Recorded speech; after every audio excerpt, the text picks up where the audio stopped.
stars take flight. Marc D with the C's got the geeky delight. Retro toys and comics we adore. TV and movies, let's explore. Sunday Night Geekery, it's the place to be. With Marc D with the C, let your nerd run free. Old school vibes and stories untold. Tune in, tune out, let the magic unfold. Hey everyone, welcome to Sunday Night Geekery, issue number 212. And wow, had a very busy weekend. We got a lot to cover on the geekery tonight, so it should be a fun show. And we'll see who decides to pop in tonight. Paulie, the Latino Slant City, might try to be here. So anyway, we always have some guests, but for now here, let's make me small here. What happened? Here we go. Come on, streamer. Yeah, medium size there. How about I be medium size? But you're stuck with me just for now. Yep. But let's say hi to everyone in the chat. And of course, hey, well, you know, hey, always got to remember our great buddy Clobbering Times. I just love clobbering time. And Tim is usually in here with that first, but I'm sure he'll make it here soon. Yep. And Randy is here. It says it's 23 degrees in Florida tonight. The snow symbol. Ouch. Ouch. God bless you guys in Florida, because I don't think you really can handle the cold, right? I mean, I was out all day over the weekend. On Saturday, we had the Klondike Derby, and wow, it was a cold day. Of course, I was next to a fire for most of the day, but I can't handle the cold like I used to. Admit, I'm getting kind of wimpy as you get older, and your body just doesn't handle it as well. The young kids handle it a little bit better, but you got to have the right gear. But wow, it's it was cold this weekend. But yeah, 23 degrees in Florida. That's painful. Yeah, what's the temperature? And I'm gonna ask my Echo device, or here I can go on my watch. These watches, 17 degrees feels like 3. So we went into New York City today. It's Operation Mincemeat, which is a musical comedy about deception in World War II, where they planted plans on a corpse and had it wash up in Spain to trick Hitler and the Nazis into pulling forces out of Sicily. So we'll get into all that, but let's keep saying hi to everyone in the chat here tonight. So we got the great Brian Hepburn here. Thank you, Brian, and thank you for supporting the channel. And we've also got that great young lad, Year Old Toys, who's a awesome Star Wars collector. So check out his channel. He's linked in the channels listed below. And we've got Anthem 21 here. Hail to you. Happy Sunday night. And for you people on the vertical, if you want to switch to horizontal, you can come on over here. But we always love having people on the vertical as well, right? You can't. It's always good to be in two places at once, I say. And the great Maddie's daddy is here. So when Steve is in the house, of course, you know what that means. We've got to play this.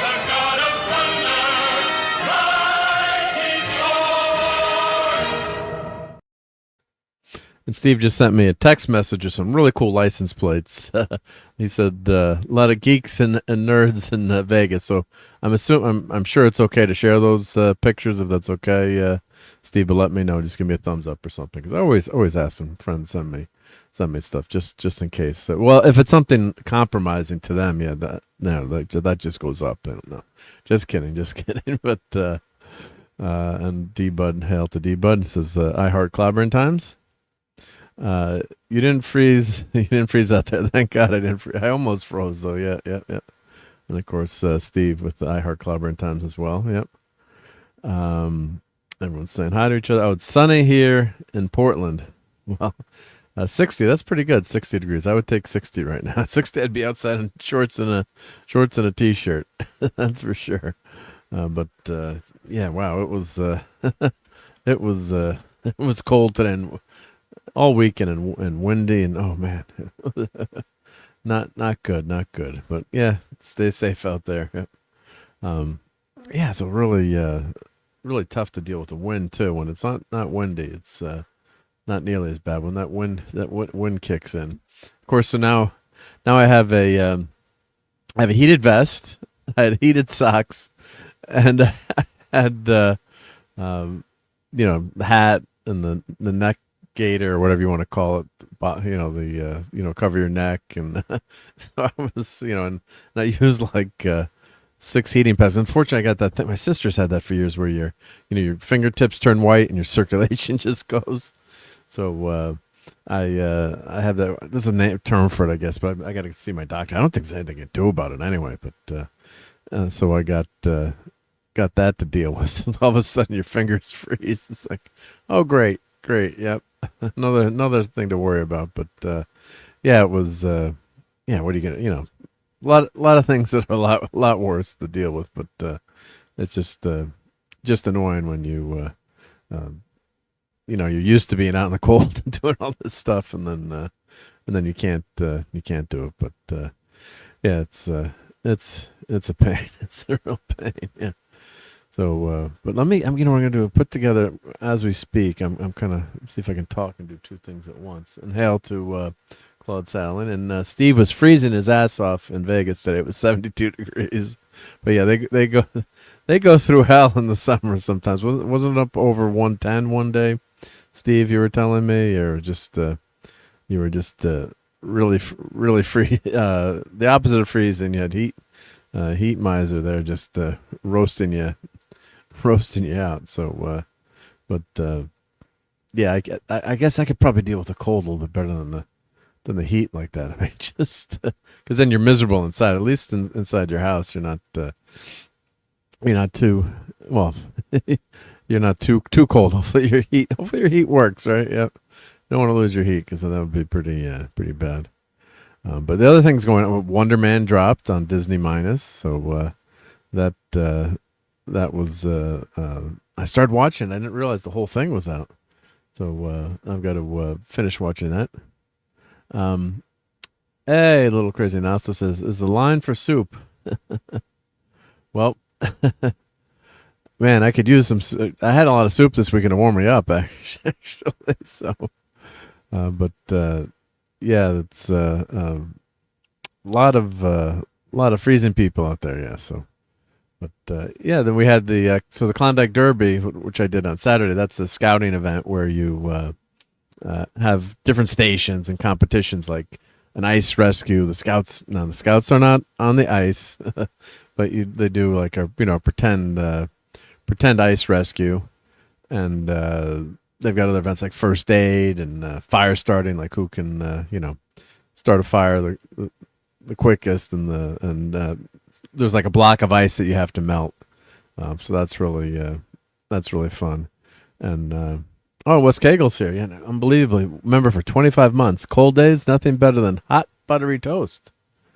Well, thank you, Wes Cagel, for being a member. God, 25 months. It's hard to believe. Time flies. But let's play some Red Dwarf for Wes Cagel. Would you like some toast? Some nice hot crisp brown buttered toast. Always good during the winter. Hot brown buttery toast, right? And hail to Brian Barth here. And Maddie's Day says, we've had entire months of 120 plus degrees. My goodness gracious, that's pretty that's pretty horrendous. Yep. That's terrible. My God, yeah. So yeah, I don't think I could deal with that. Yeah, 120 degrees. Yeah, I'm sure your air conditioner's got to be working for that, right? So I'm going through my photos from the day here, pulling out the ones you guys don't need to see. Yep. All right. So let me add this to a Google album. So let's call this Operation Mincemeat. And it's my wife's birthday today, so happy birthday, Maureen. Thank you for putting up with me. And she's 29 again today, so happy birthday. I don't think she's ever watched any of my shows, but yeah, it's great to have her support, and we've been a team for 31 freaking years. So, but I always tell her it seems like just yesterday that we got married, right? But yeah, she puts up with me and my action figures and all my crap, and gosh darn it, her birthday gift didn't get delivered on time. Probably the snow and the weather didn't help, but yeah, so I got. Hopefully, it'll come in tomorrow. But so happy birthday to my much better half. Yep. And D-Butt says, "So you're a waffle man? Do I have the waffle? I do have that up. Do I have that up top here? Let's see. Where's Waffle Man? All right, I'm gonna switch brands here. Hopefully, it's not gonna mess us up too much here. Let's go to my Red Dwarf clips here. Yeah, whenever you switch brands, it StreamYards doesn't like it yet. Let's see. Did I put this in alphabetical order? I'll see you toast on the fires of hell for this. Did someone say they wanted toast? Shut up. Would you like some toast? Some nice hot crisp brown buttered toast. You don't want any toast then? No. What about a muffin? Nothing? I don't want any! I mean, the whole purpose of my existence is to serve you with hot buttered scrummy toast. If you don't want any, then my existence is meaningless. I toast. Therefore I am. Will you shut up? And if you haven't watched Red Dwarf, make sure to go watch Red Dwarf. Not right now. Keep watching Sunday Night Geekery, but what a freaking awesome show. I think the first 2 seasons, I mean, I really like them, but and Phantom says, "Tell that toaster we want waffles." Dang it. And yeah, I mean, it's a great show. I think it really takes off in the 3rd season. There's some phenomenal episodes, and even the later seasons, some of the critics weren't giving it that much love, but I thought it was pretty darn good. I thought it was pretty darn good. There was some great classics, yeah, like when they go to they've got to find lemons to fix their battery, so they travel and they think they meet Jesus. Oh, what a hysterical episode that was. That's awesome. Yep. Because lemons weren't in Britain at the time, so they go all the way down to the Middle East, Jerusalem, to try to find lemons. Yep. And West Coast, it's a sweltering 10 degrees here in New Jersey. And Maddie's Day says, "Happy birthday, Mrs. D." Yes, she said she had a most excellent day. So that was good to hear. Yep. And my good buddy Geoff says, "Just tell her Chewbacca was her gift." And Jeff, I hope you got I hope Harold. I got you a little something fun off the 3D printer. So I hope make sure Harold gets it to you. He doesn't. I gave him one, so not that he would hoard both of them, but it was a fun little 3D printed item. So if he didn't already get it to you, or let me know if he did yet. Yep. And saying hi to Phantom there. And Wes Cagle says, "Happy birthday, Mrs. D." I'm going to tell her all these messages, see? And Belgian waffles, this is the way. Oh, with some ice cream on them too, right, Brian? Yeah, I was down a couple more pounds. Hopefully I probably put them back on this weekend. And what about a muffin? Yep. Got 11 here in central New Jersey, the hotspot of NJ, because that's where all the Superfund sites and Earthly Glow they give off. So that probably helps raise the temperature a couple of degrees. Yep. And feel free to show the pictures. Thank you, Steve. I shall then. Yeah, JT Kirk. I saw that license plate. Yeah, I would get a big kick out of it. Maybe that was JT Kirk. Maybe he was visiting Vegas. You never know. Yep. And Wes says, "I used to live in Middlesex County. The entire county is a Superfund site. Moved to the Pinelands. Well, it'd be nice if it was a superhero site, right? Yeah, no, we don't like Superfund. Yep." And let's see. Deba says, "I prefer the first 2 seasons of Red Dwarf because it relied so much on the writing. It was mostly just Lister and Rimmer's relationship." Yeah, I can see that. I mean, I really do like them too, but I think it takes off, or maybe what you're saying too. It gets more. It's it branches out in season 3. I thought it really hits the jets, but it lays a great foundation in the first 2 seasons. Yeah, like don't start watching season 3. But if you're not enjoying those first 2 seasons as much, it just keeps getting better. The show keeps improving. And D Buddy, he says he prefers those first 2 seasons. Yeah, there's some great stories in those first 2 seasons. It's sci-fi, comedy sci-fi, but it's got some serious stuff to that comedy. And I mean, I'm not sure what season was the backwards planet. Everything goes in reverse. God, it's just so hysterical. Yeah. Also, Harold gave me a half dozen Buddy's pizzas. Yeah. So we went to our grocery store in town. I guess Jeff was looking for Detroit pizzas. Let me find the link here. Was it called Buddy's Detroit Pizza? I got one in the freezer. And I'm like, I'm taking one too here. So I guess it was one, and it's a King's grocery store. So it was not a big grocery store, where you'd say, oh, well, it's got it, but I guess it's maybe in just some limited chains here. So here we go. Here's Buddy's original style pizza since 1946. Let's share this screen here. So let me put the link in. All right, Buddy's Pizza. I guess this is it, right? I'm not going to go to the freezer and grab the frozen pizza pie. But Jeff, you had a craving for Detroit pizza all of a sudden? Well, thank you, Phantom, for wishing Mrs. D a happy birthday as well. Yep. And Jeff says, Lane 2.0 has an H on his forehead. On Red Dwarf. Yeah, that's an inside friend joke. Yep.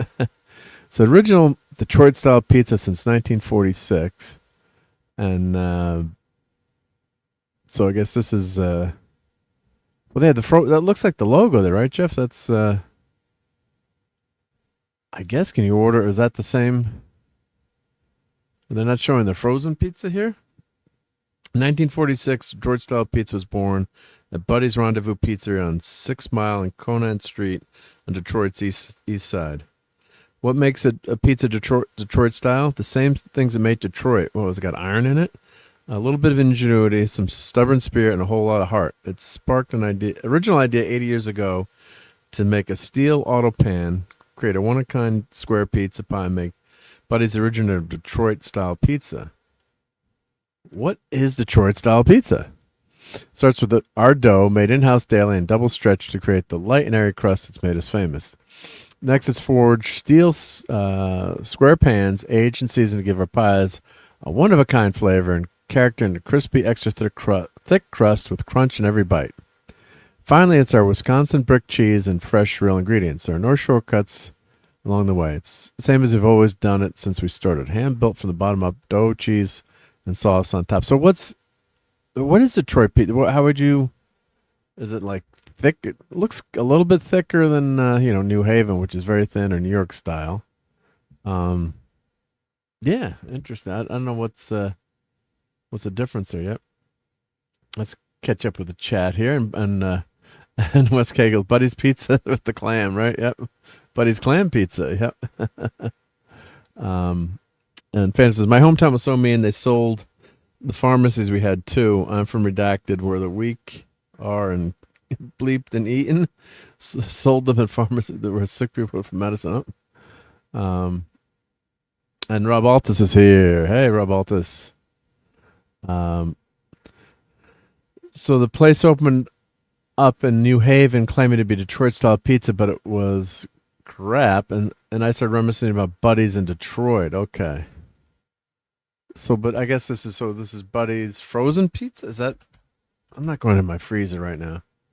Well, Buddy's, I'm too lazy. I'm not getting up now. Buddy's frozen.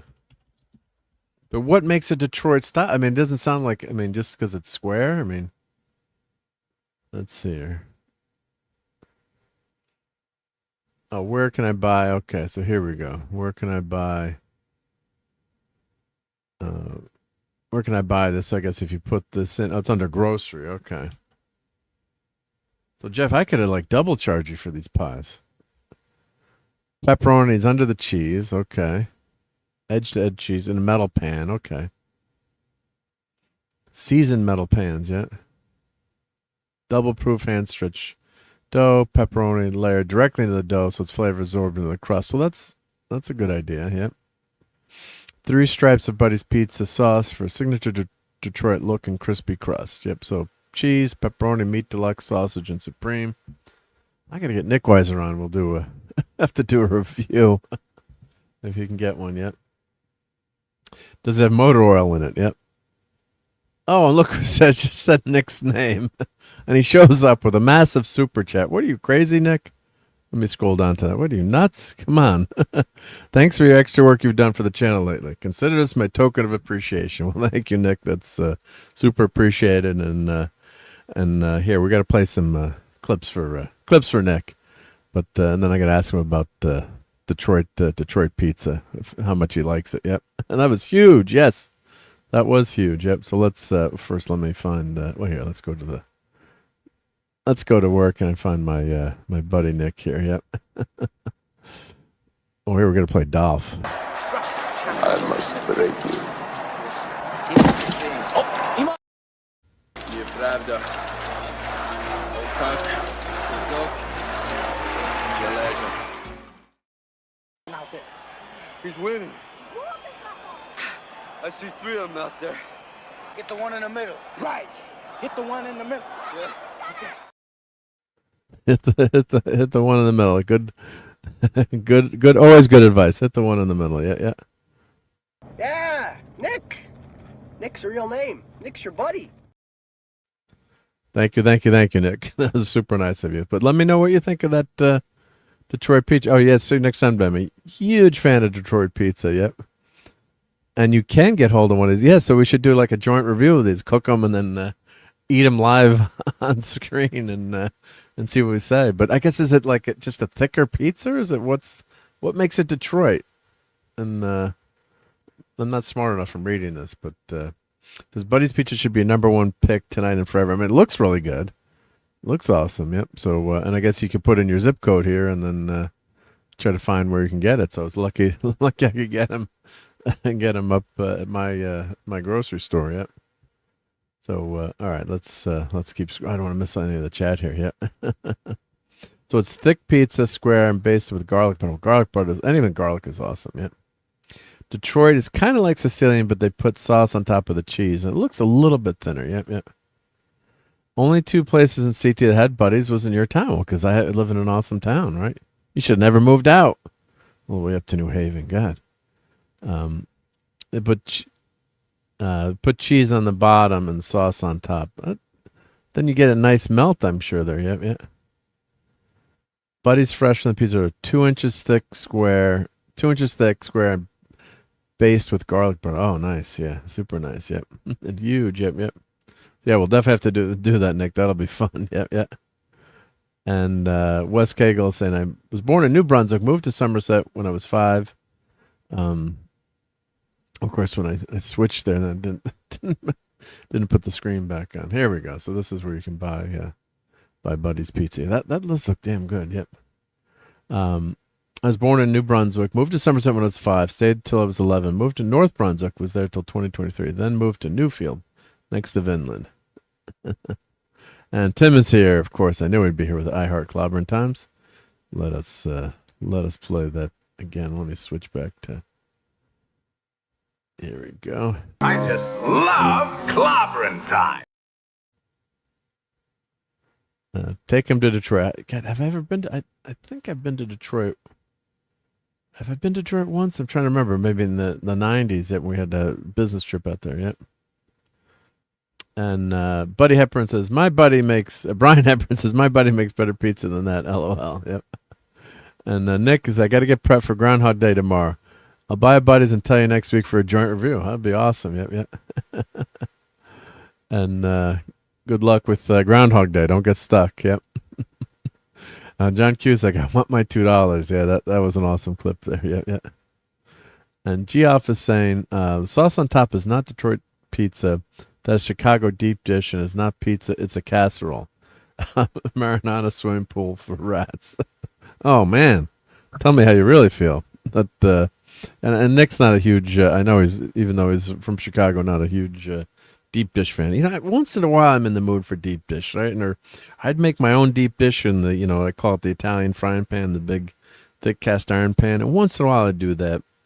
And you make it like a really thick dough. But I would do is I'd cook the damn dough first because it was so thick, and then you put your toppings in. But yeah, once in a while you're in the mood for that. Yeah, yeah. But yeah, not all the time. Yeah, it's too thick. Yep, yep. So let's see here. Yeah, we all love Clobber Times. I'm sad that most of you never got to meet him. Yeah, I wish, kick myself in my big buttocks, but I could have jumped on a plane and gotten down there and hung out with you guys, but I did, thankfully get to meet Steve and Claude and some of the gang down there. And, just, you kick yourself. You never know when things are going to change. And when you have that chance, and probably could have done it. But we kept saying, oh, we're going to have a cloud beacon someday. And not, I'm not saying that that's an excuse, but, it's human nature. Tomorrow, I'll do it tomorrow, right? Yep. I'll do it tomorrow. Yeah. And but thankfully I did get to know him very well, on YouTube. But yeah, there's something special about seeing people in person, getting to hang out with them in person. Yeah. So unfortunately never did get that chance, but I got the second best thing. So, and look up Jon Stewart's Daily Show Deep Dish Rant. I'll have to check that out. Yeah. All right, so let's switch gears to we'll do a little. Oh, how was the Klondike was good, but your our buddy Harold, of course, eating ice cream at the Klondike Derby. What a freaking crazy dude that was. Yeah, he bought ice cream at the grocery store. Of course, you could leave it outside in the car. You can't do that in Vegas. Leave ice cream in your car, and he's eating ice cream at the Klondike Derby. The kids are freezing. Yeah. Yeah. I think Detroit pizza crust is par baked. That is they throw the dough in to bake a bit before they put the toppings and cheese and sauce on the pie. Yes, that's what I would do sometimes when I do like a deep dish. I'd cook it a little bit. Yep. Yeah, we always think we have a lot of time, and then it's like when my dad had cancer. Was had a great life, but you think it's going to go forever, and then all of a sudden, boom, you get that. And then, towards the end, you think you just, you're gonna have more time, and then you don't want to admit when that time is done, unfortunately. And you think you're gonna have more, but at least I did. My father's case, with some of those illnesses, you do get to say goodbye, as much as it hurts. At least you get that chance. But sometimes you just don't know what's gonna happen. God damn it. So, but. All right, well, let's show a few New York pictures. Let's see here. Oh, I got to add a title to this album. I thought I already added a title. Yep. Well, let's see. Mince Meat NYC 2026. I think that's one word. Yep. Okay, so let's do that. Of course, yeah, and of course, Stream Elements. You wonder if the Stream Elements is listening, or just like you always wonder if the ALXEA is listening. Yep. But of course, that popped up. Yeah, remember our friend and watch the great content at Clobbering Times channel. Did I drink too much white rum? Well, since I'm not really drinking alcohol anymore, since I'm a boring dude, no, I didn't drink too much white rum. But I did have a Mexican Coke tonight for dinner. I was at a Mexican restaurant and had a Mexican Coke, which is good because it was a little bit smaller, so you don't want to have too many calories, and it is so damn sweet now. But had a great Mexican dinner after the play, so really good stuff. So we'll do a little early foodery, but here's let me share this tab instead. So here's in the morning, freezing. Headed to the train. So it's the way to go to NYC. As much as I sometimes enjoy driving, but heading on the train to NYC is the way to go, especially if you're going to Grand Central and somewhere near there. It's pretty convenient. So I just food vendors. Are those mangoes? Oh, I love mangoes. That was on the way in, but yeah, I love. Oh, I should have bought some. I love mangoes. Yep, I think those are mangoes. Yep, and churros. Yep, hardworking people selling their wares. So, if you ever want to go to Broadway, NYC, you take Grand Central on Metro North, depending on what town. If you're not staying in New York City, and then there's a shuttle. This is a little travel tip here. So there's a shuttle in NYC.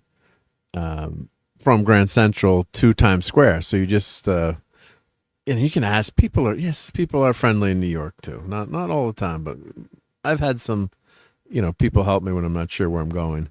And, especially if you see a cop or someone that works there, obviously they're going to help you. But if you ask someone, "Oh, where's the shuttle?" You just walk outside of you're in Grand Central, but you just walk out, and you walk down. You go down some stairs, and then you hit the shuttle to Times Square. So you don't have to take an Uber or walk there. It literally drops you off in the middle of Times Square. So yeah. Oh, and then let's see what Wes Cagle saying. Yeah, I thought I had a ton of time. Then I'm assuming that's your dad. You said your dad hit his head and passed 2 weeks later. Shit, yeah, that's horrible. And falling, it's just such a common thing. And as we get older, you're home, right? When you don't, I don't, I'm assuming, maybe your dad was home or wherever, but it's just such a common thing where that happened to. Okay, Wes, yeah, the next, yeah, thank you, Wes. Sorry. Like my father-in-law, we were joking about it at the time, but he was coming in from the garage, and he was pretty frail at the time, but he was going up the steps, and he fell basically into like the recycling bin. So we thought that he was okay. They were laughing about it, but then it turned out he'd like cracked some vertebrae in his back, like very subtle. Yeah, it sounds yeah, it's like you have a minor heart attack until it's minor till it happens to you.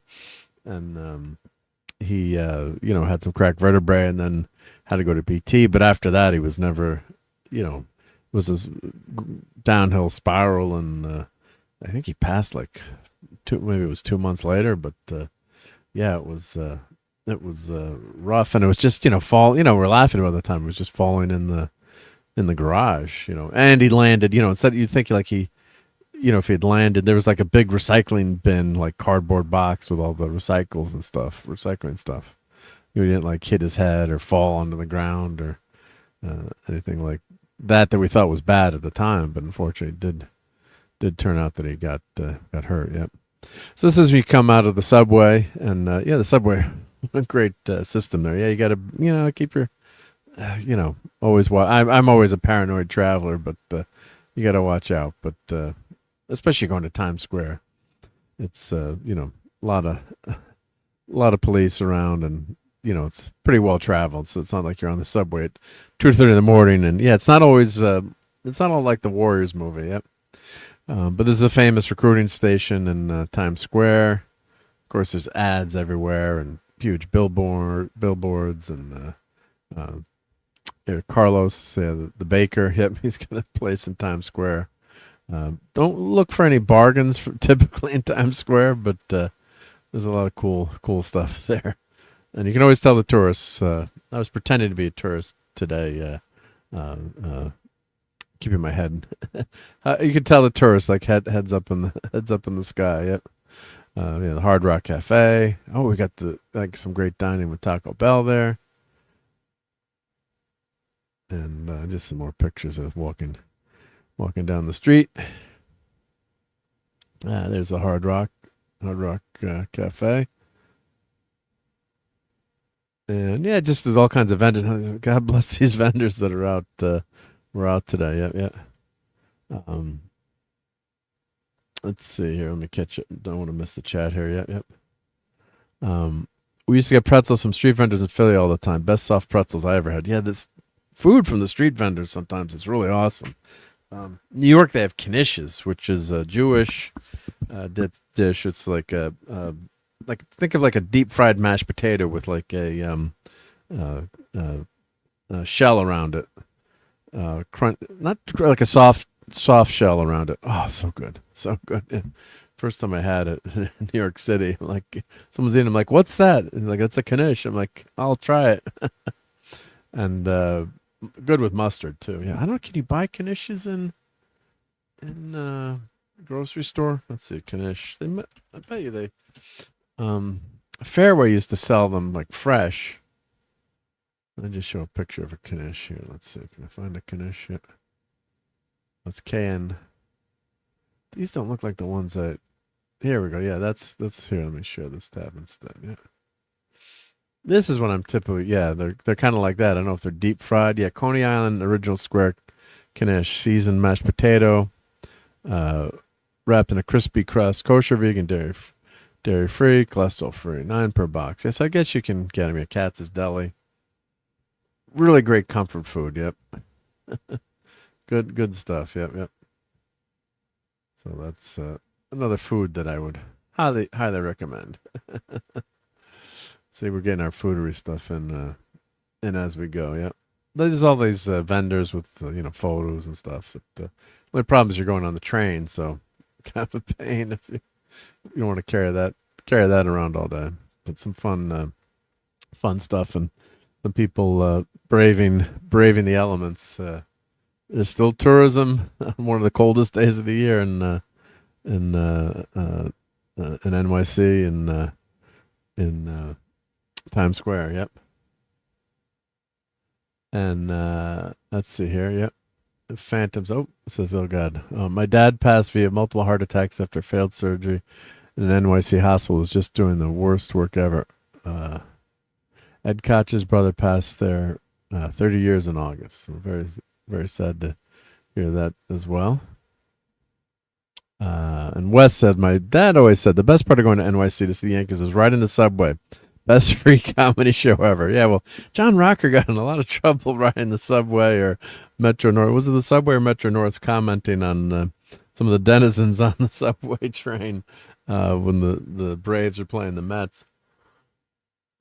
He got into big trouble, and this was before the political correctness stuff had really taken off. It was starting, but I can't remember what his comments were, but it was just, look them up. I'm not going to repeat them. Yep.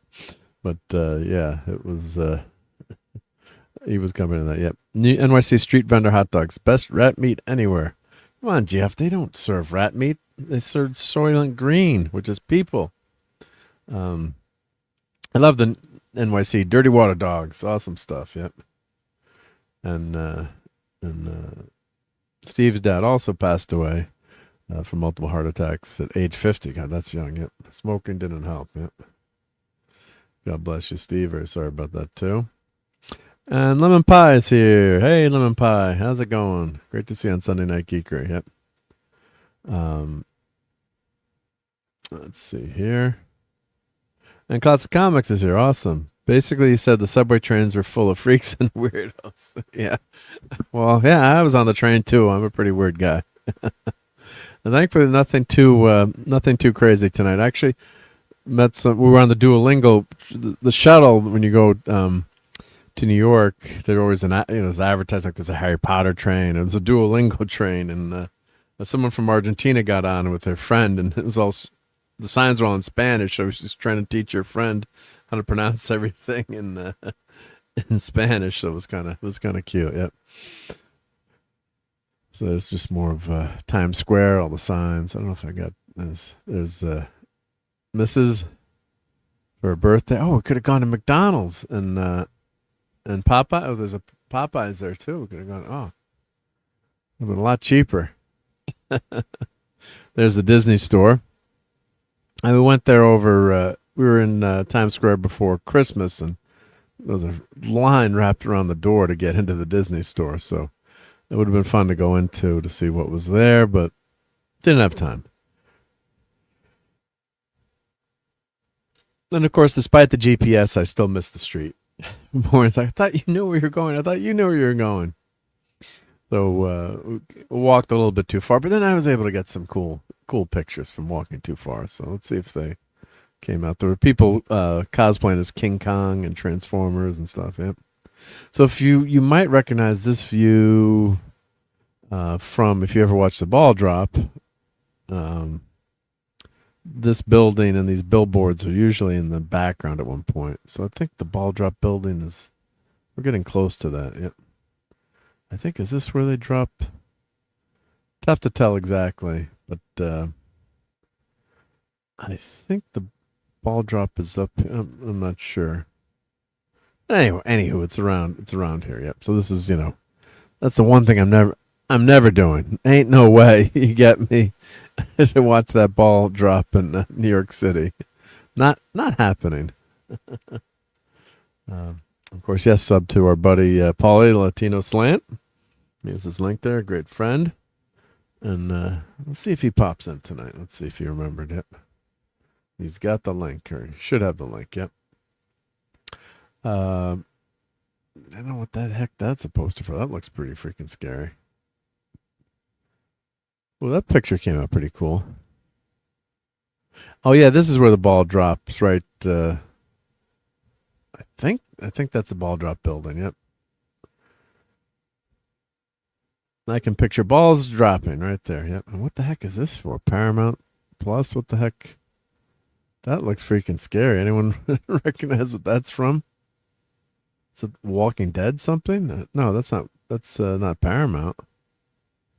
Huh. School Spirits. That's the girl from Cobra Kai. I'm forgetting her name, but she's a very good good actress. I haven't watched that show, but yeah. So you're inundated with ads and a lot of entertainment stuff there. Yeah, yeah. And when waiting for your subway train, stand as close to the edge as possible so you can be first on board. Yeah, yeah. Actually, my daughter was standing near the train. I'm like, always stand in front of the pillar, Nicole, right? She's, Dad. I'm like, yeah, well, I'd be tough to move, but yeah, yeah. That might be the only Disney store left. All the Jersey malls that shut their doors long ago. You know, it was really sad when that Warner Brothers store closed, too. That was fun when they had all the great Looney Tunes stuff and Warner Brothers stuff. Yeah, a really cool one in our mall, and that closed years ago. Yep. Yeah, I wonder how. I mean, other than Disney, yeah, where the? Let's see, Disney store got by the power of Google. Disney store locations. Let's see. Store locator, Disney store. There's one. It says Elizabeth, New Jersey. Let's see, Danbury, Connecticut. Must be only big, huge locations. Let's see. California's got one.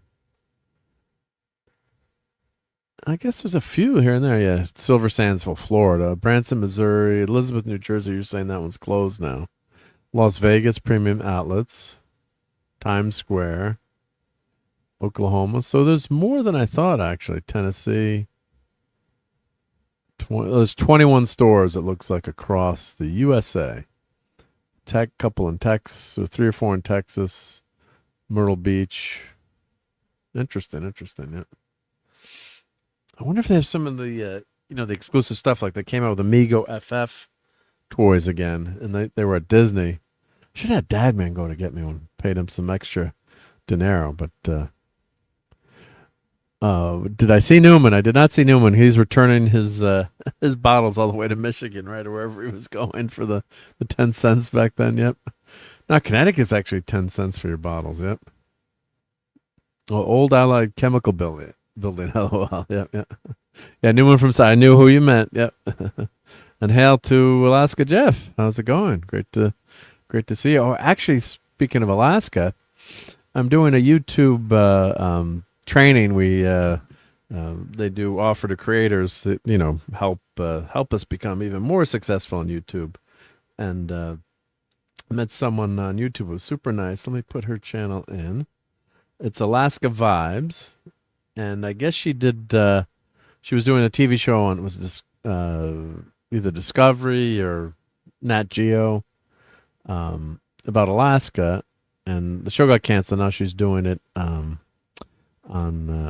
YouTube. So let me put. It's very nice to meet in one of these training sessions for creators. Let me find her channel here, or I can just do a search here. Yeah, Alaska Vibes here, because that's pretty easy to find. Yep. Let me look that up. Really cool footage. Yep. Let's do Alaska Vibes. I was thinking Alaska Jeff. Maybe you know her. Alaska doesn't have too many people, right? Alaska Vibes. And Admiral Teague, sir, is here. Awesome. Yeah, so here's the channel, Alaska Vibes. Let me put this link in for everyone. And go sub and tell her Mark sent you. So, the Port Protection Alaska. So that was the TV show Port Protection, yep. And Alaska Vibe picks up where the Nat Geo left us hanging. Join us. Yep. So the show had gotten canceled. So from the producer of Port Protection Alaska, running this mission to help bring Alaska to more people. So some really beautiful beautiful footage. Let me just show a couple of seconds here, because you always want to go sub to someone, but I'll just play a few seconds. But let's see, share this tab instead. Let's see here. Is it sharing? Yep, there we go. But she did this on a drone. They saw the whale coming through, and let me make it full screen. But look how gorgeous that is. A whale going like that. Just freaking amazing. Some beautiful, beautiful footage. So here's the link to that video so you can watch that video. That video was called, which was this one? Poor Protection, Blood on the Deck. So part 1. So let's see, 120,000 views. Yeah, I can see why with a very cool video like that. So check that out. Very nice person to meet. I don't know if you know Alaska Jeff must know Poor Protection much better than we do. Yeah. Let's. I clicked the wrong thing. Come on, Mark. We don't need to share the audio. There we go. Okay.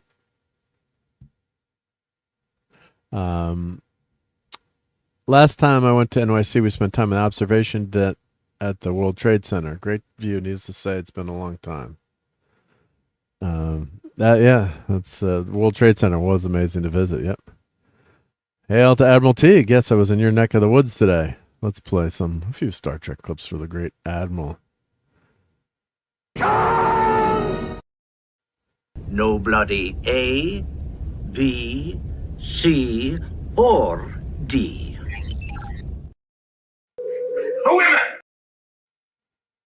I still remember my buddy Rob when we get into an elevator, and he'd go like exactly like Spock, and he'd say, "The women."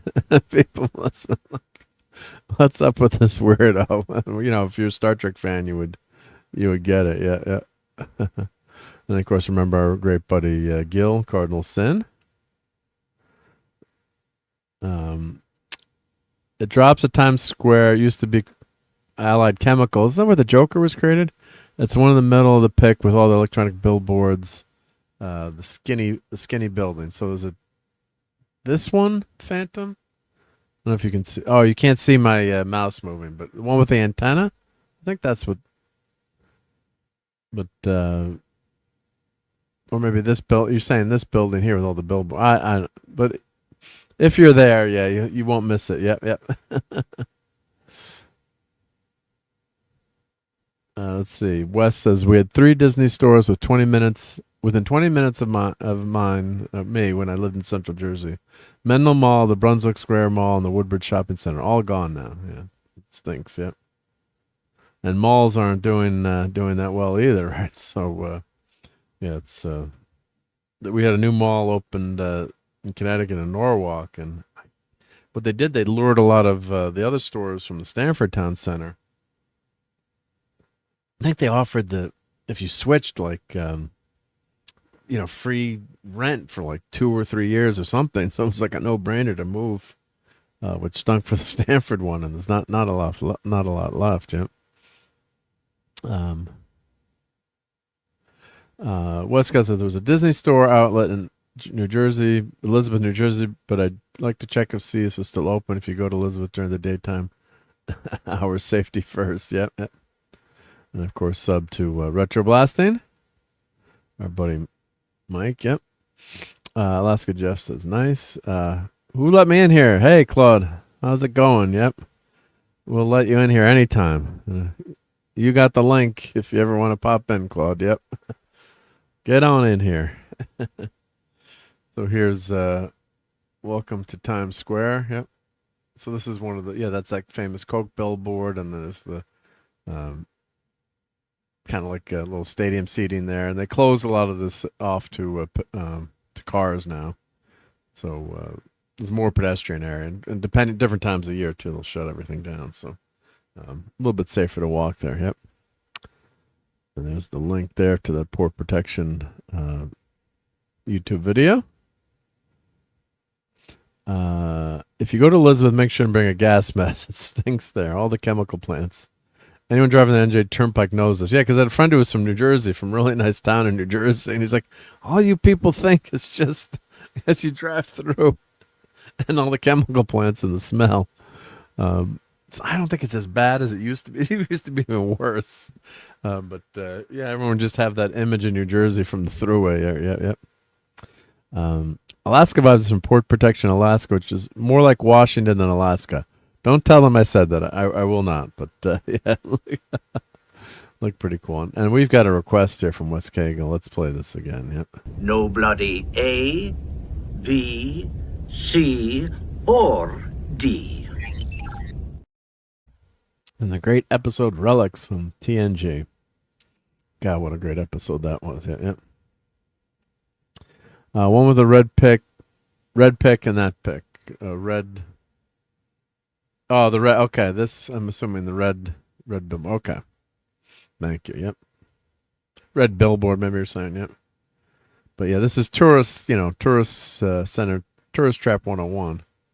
There's George Cohen there. Of course, great composer, Broadway. And who's the other statue there? So we actually walked too far. We just got to the play, just on time. Yep. So just made it there. And I love taking pictures as I'm walking through. That picture came out pretty cool, I think. Little lens flare, not a Jar Jar Abrams fan, guys, but well, maybe if I edit that, maybe I can get that lens flare to dehaze a little bit. Let's see what happens here. Let's enhancify this picture, see what happens. Let's see if that does anything good. Let's have some fun here. Let's see, enhance. I want to get the, it's not good, dynamic. I want to get, let's see, they don't have a dehaze on this one. Let's see, do they? In Photoshop, I've got that, but let's see, shadow. Sometimes you mess up the picture. Man, I want dehaze button. Come on, Google, add some dehaze here. They do have, for online photo editing, it's not bad, but doesn't have all the stuff that I use Lightroom too. Let's see, we won't save that, but there's King Kong there. Let's don't discard. Won't save that. And Cloud was in NYC on October 2nd, 2002. I didn't get out of the car at the former World Trade Center site. Well, I never want to see it. Like, someone I knew had to drive down there like in 2 days. I'm like, why are you even trying to drive down there? It's like, first of all, they don't want people, going through there. I just don't never wanted to see it. I mean, it's just too depressing. So here, there's a couple of King Kongs here, and then safety tip. There's people, walking around here, always asking if you want to take their picture with them. So like, there's some Transformers there. I just don't recommend it, or I don't know. Just be careful, or ask how much it's going to be first, because it's these are cool costumes, and they're doing a lot of hard work, but I don't think they're regulated in any way, and just gotta be careful. But there's Kong. You always got to watch too. Like, if you take a picture of them, then they're gonna give me $5. Yep. So maybe they take memo these days too. I don't know. But I guess they stay warm in those Kong suits, right? So this is the Booth Theater, and there's Operation Mincemeat. It's just be a little bit down the street. And boy, was I glad to get into that theater eventually. But yeah, gorgeous old building here, the Booth Theater. Let's see, gonna zoom in. Yeah, nice looking theater. So that Operation Mincemeat was at the Gold Theater, just past down, a little bit further down. Yep. So we got the Music Box Theater there. So all on Broadway. Yep. So Operation Mincemeat, Tony winning a new musical, best #1 Broadway show of 2025. Let's see. All right, so here's the inside. Of course, you can't show pictures of the show, but really pretty looking theater. The one thing these damn theaters. I mean, yeah, the more people they can cram into the movie theater, into the theater, any theater, the more more they make, the more they can charge. So yeah, wow. I was not. I'm way too big, a person of unusual size, even though I've been trimming down a little bit lately. But yeah, you're just like crammed in there, and I got one bad knee. Not that hey, we had a fun time, but they're cramming you in these theaters, so you're like, oh man, I can't wait to stand up for intermission. So gotta drop a little bit more, but yeah, it's not the easiest to sit there sometimes if you're big. Shaquille O'Neal ain't going to see a Broadway play unless he's in a luxury box. I mean, physically, just want to if you're tall, even my son who's he's about 6 feet, but he's skinny, awfully skinny, much skinnier than me, and he's kind of uncomfortable too. So we're joking about that, but no, it was a lot of fun. But yeah, so we'll talk a little about what Operation Mincemeat is. It's a historical, based on real world events from the great big war, WW2, as Archie Bunker would say. So, and it was a successful operation. Now, this was interesting. This was photograph provided to the Schubert Theater. I don't know if this came through, but so this was written to John Schubert, from the Schubert, Schubert Theater fame. And right here you've got letter says, "Dear JJ, I thought that you might want to have a souvenir from the Fuhrer and his bleep race." I'm just bleeping this because of stupid YouTube algorithm. Sending you a couple of pieces of his chandelier, which used to hang over his desk, but which now lies on the floor in thousands of pieces. I assure you that they are authentic because I picked them up myself in the office on my recent visit to Berlin. The destruction in the city is beyond description. You can drive by for block after block through the sections of Berlin where there's nothing but total destruction. You can see, the old typewriter, how it sometimes would mess up. Yep. The public buildings are all rendered completely useless. This is particularly true of Hitler's Reich Chancellery, which was so completely damaged that I'm sure it could hardly have been used in the last weeks of the war except for bomb shelters. With kindest regards, very sincerely, Samuel J. Roseman, and written to, John J. Schubert Esquire in New York City. And that's, famous Schubert Theater. And here's a picture, from the Schubert Archives. Yep, so one of the pieces of the chandelier there. So, I don't know whether, I guess that's always been in the theater, but I don't know if it was seemed tied to Operation Mincemeat. It's just another picture. There's the stage, and they had really cool. This is an intermission, and they had a cool LED lighting here. So a very minimalistic staging, but these lines all would light up and can do patterns and displays, which was really cool.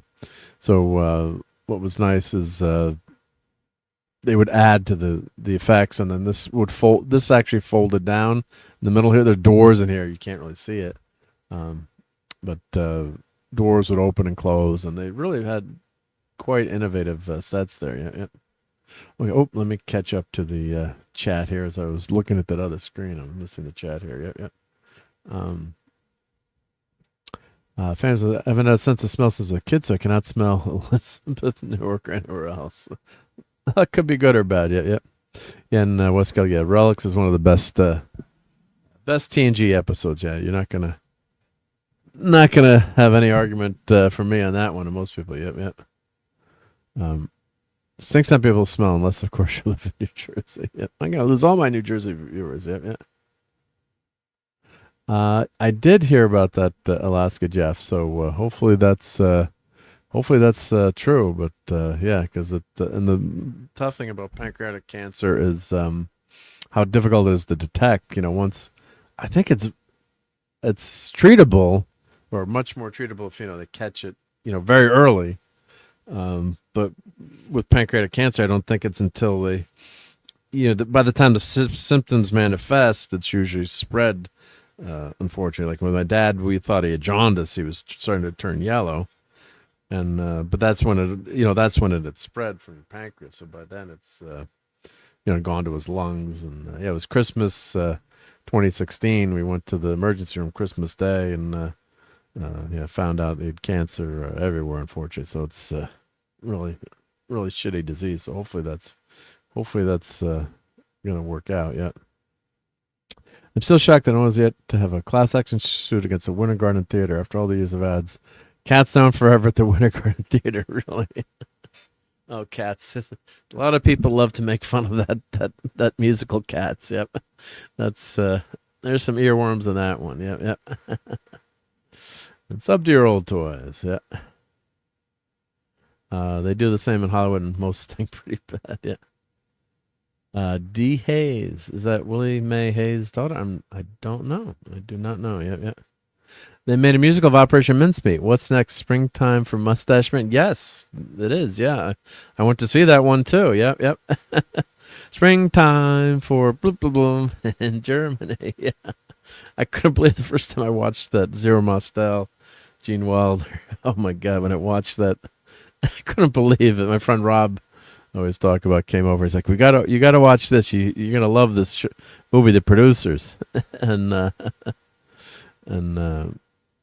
God, what a great laugh a minute that was. And of course, I saw Nathan Lane and Matthew Broderick on Broadway. That was a tough ticket to get, and God, it was great. It's nothing like Zero. I mean, as good as they are, Zero Mostel and Gene Wilder. Just, I don't think it equal. It's not a terrible remake per se, but I like the original. The original, 1967 one. And if you don't know it, it's they want to make a show so bad that it fails. And they collect the insurance money, and it becomes a hit. Like the music, they got to, Springtime for Hitler in Germany. It's just, to make it like the worst song ever. And it's a catchy earworm, and it takes off, and they make too much money. Yep.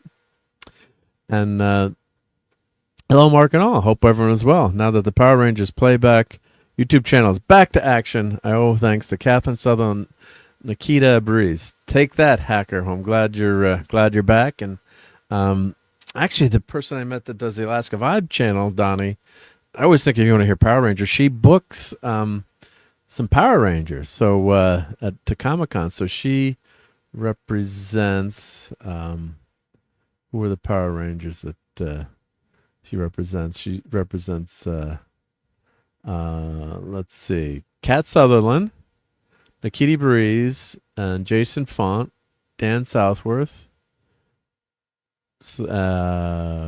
Amy Slayton, and Chris Bettany Combs. Yep. Oh, that sounds about sisters. Yep. So yes, I'm sure Donnie knows. Donnie's our Power Ranger expert here. So I gotta. I was telling her about Terrificon. So always great to see those Power Rangers in person. Hey, Joe Dog, what's up? I'm really angry right now. A's gonna take our jobs. I can't take this bleeping bleep anymore. Well, Joe Dog, AI is here. I think Home Depot just laid off a ton of people too. Hopefully, I've always studied when they did automated tellers, right, with the Barney. Well, back when it was us, was the Barney machine, but ATM. But there's also people that are needed to make the ATMs and run the ATMs. But with AI, there's a lot of jobs that are going to go away. But are they going to create more, or more jobs coming out of this tech? That's something with industrialization where, you've got new machinery, like say the Bridgeport. And Bridgeport, Connecticut helped us win World War II with the vertical milling machine. And, great invention out of Bridgeport, Connecticut. And, people could complain, oh, well, that's losing jobs. But then it created, that invention created more jobs. So, it's just, I don't know what's going to happen. I worry about my kids, and us. And AI is a useful tool too, in a lot of ways. I threw in some scripts from like Starfleet Academy. I said, give me the 5 worst moments, give me the 5 best moments. It only came up with one, but you know, for summarizing and things like that, it's good. But every time I go to use Photoshop and any of the Adobe products, it's asking me, would you like to use AI? Or to open Word, would you like to use AI? I'm like, no, I have a brain. I can bleep and write. I can write myself, right? You know, but I think for summarizing and as a tool, it's not so bad. When it's the scary thing is when like you've got consultants, like a company that say consults, and people think that an AI can replace human consulting. But yeah, AI can maybe parse through a lot of data and give you details on the data, but can you ever replace a human? I mean, look at Star Trek and M5, right? The M5 computer. So yeah, it's just yeah, I hear you. It's going to be a time of really scary transition, because you're going to have a lot of people could get replaced, and unlike with some of these new technology waves, like look at the boom when the internet really took off in 1994, how that created so many new jobs with the opportunity of the internet. You could argue, say, if you're a travel agent, maybe not the best thing to have be able to plan your trips, but it just, and the net job growth was phenomenal. And actually, like, look at Priceline. Like I know one of my buddies from Scouts was actually one of the co-founders of Priceline. And yeah, look at all the jobs that opened up. I mean, it's just amazing too. So you did, maybe for travel agents, it wasn't that great.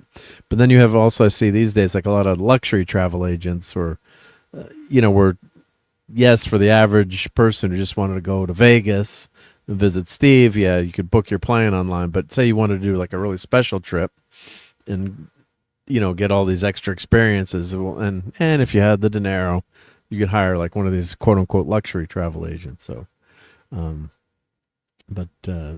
it's gonna be interesting. Yeah. And good night to the great Maddie's daddy. Let's play this one more time. Here, we can never get tired of this.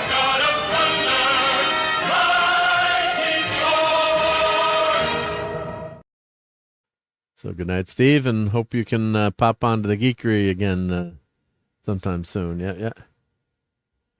And the last Jeff says, not a fan of AI myself. Avoid like the plague. Build relationships and skills, and we all be fine. Yep. So I've been using it for like some old photos and animating like photos of my parents, or like for fun stuff like that. Yeah, Steve Mitchum's a professional animator in our chat now, and I don't know how long would it take Steve to animate a photo.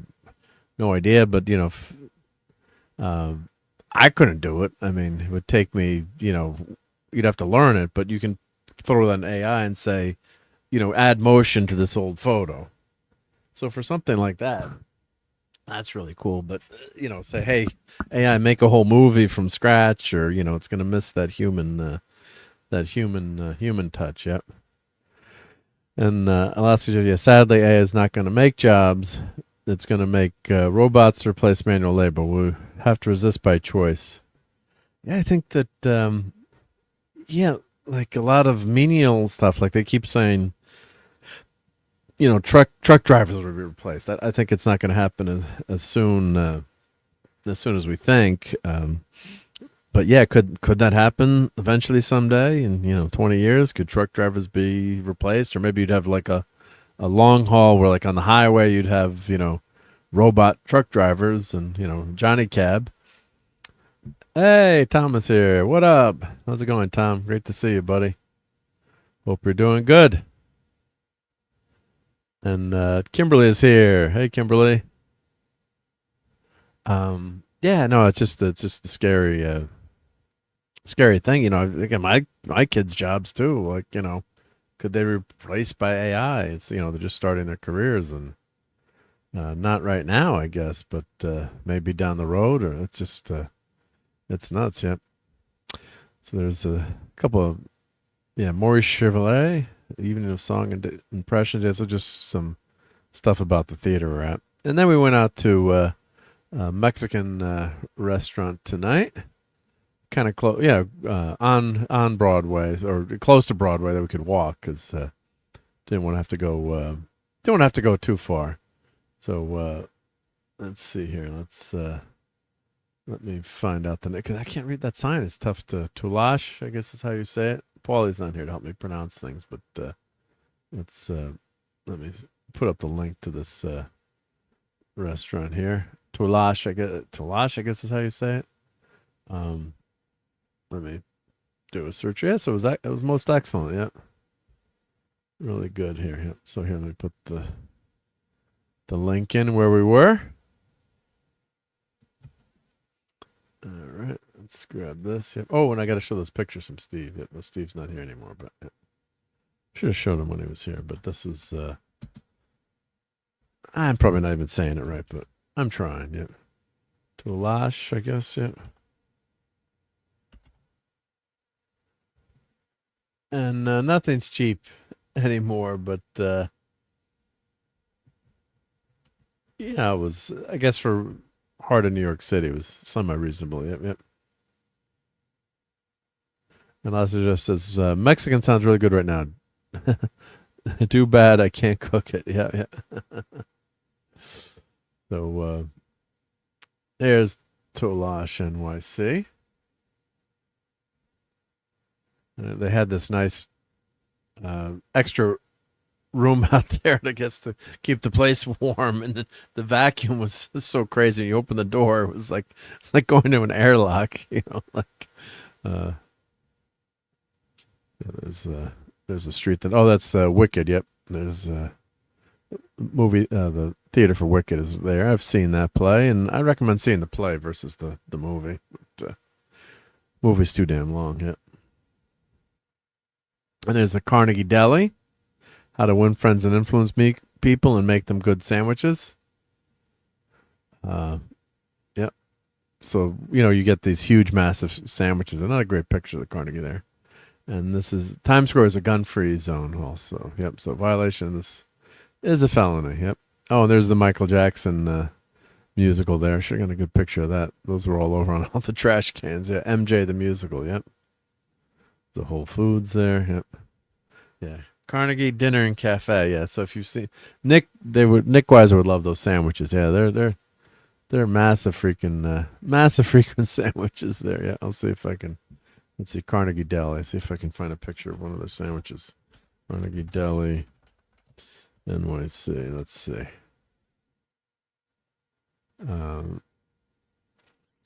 Yeah, so the original one closed on December 31st. It was famous for its gargantuan sandwiches, specifically the pastrami and corned beef. Yep. Original site's closed. There's branches inside Madison Square Garden, Plaza, online wholesale. So I guess that's just the namesake, or is that let's see here. Well, let's show pictures anyway. This is this is a Nick Weiser sandwich. Yep, here. And I went there a couple times. Yeah, it was freaking amazing. Just don't know how you could eat that much. I guess I did. Yeah, yeah. But that's a Carnegie sandwich. Yep. 120. When I went years ago. I think the sandwich was $40 or something. But most ridiculous. But so I don't. I guess that's a different. I don't know if that's a name or that one I was at. But that's what they're famous for. These ridiculous sandwiches. Yeah, yeah. There's. Yeah, it's like, would you like some bread with that meat? Yeah, yeah. And let's see, Rob hasn't been to NYC since 2002. Oh, that's a long time. Yeah, yeah. That's a long time ago now, 2002, right? It doesn't seem like that long ago. Yep. So that's I guess this is not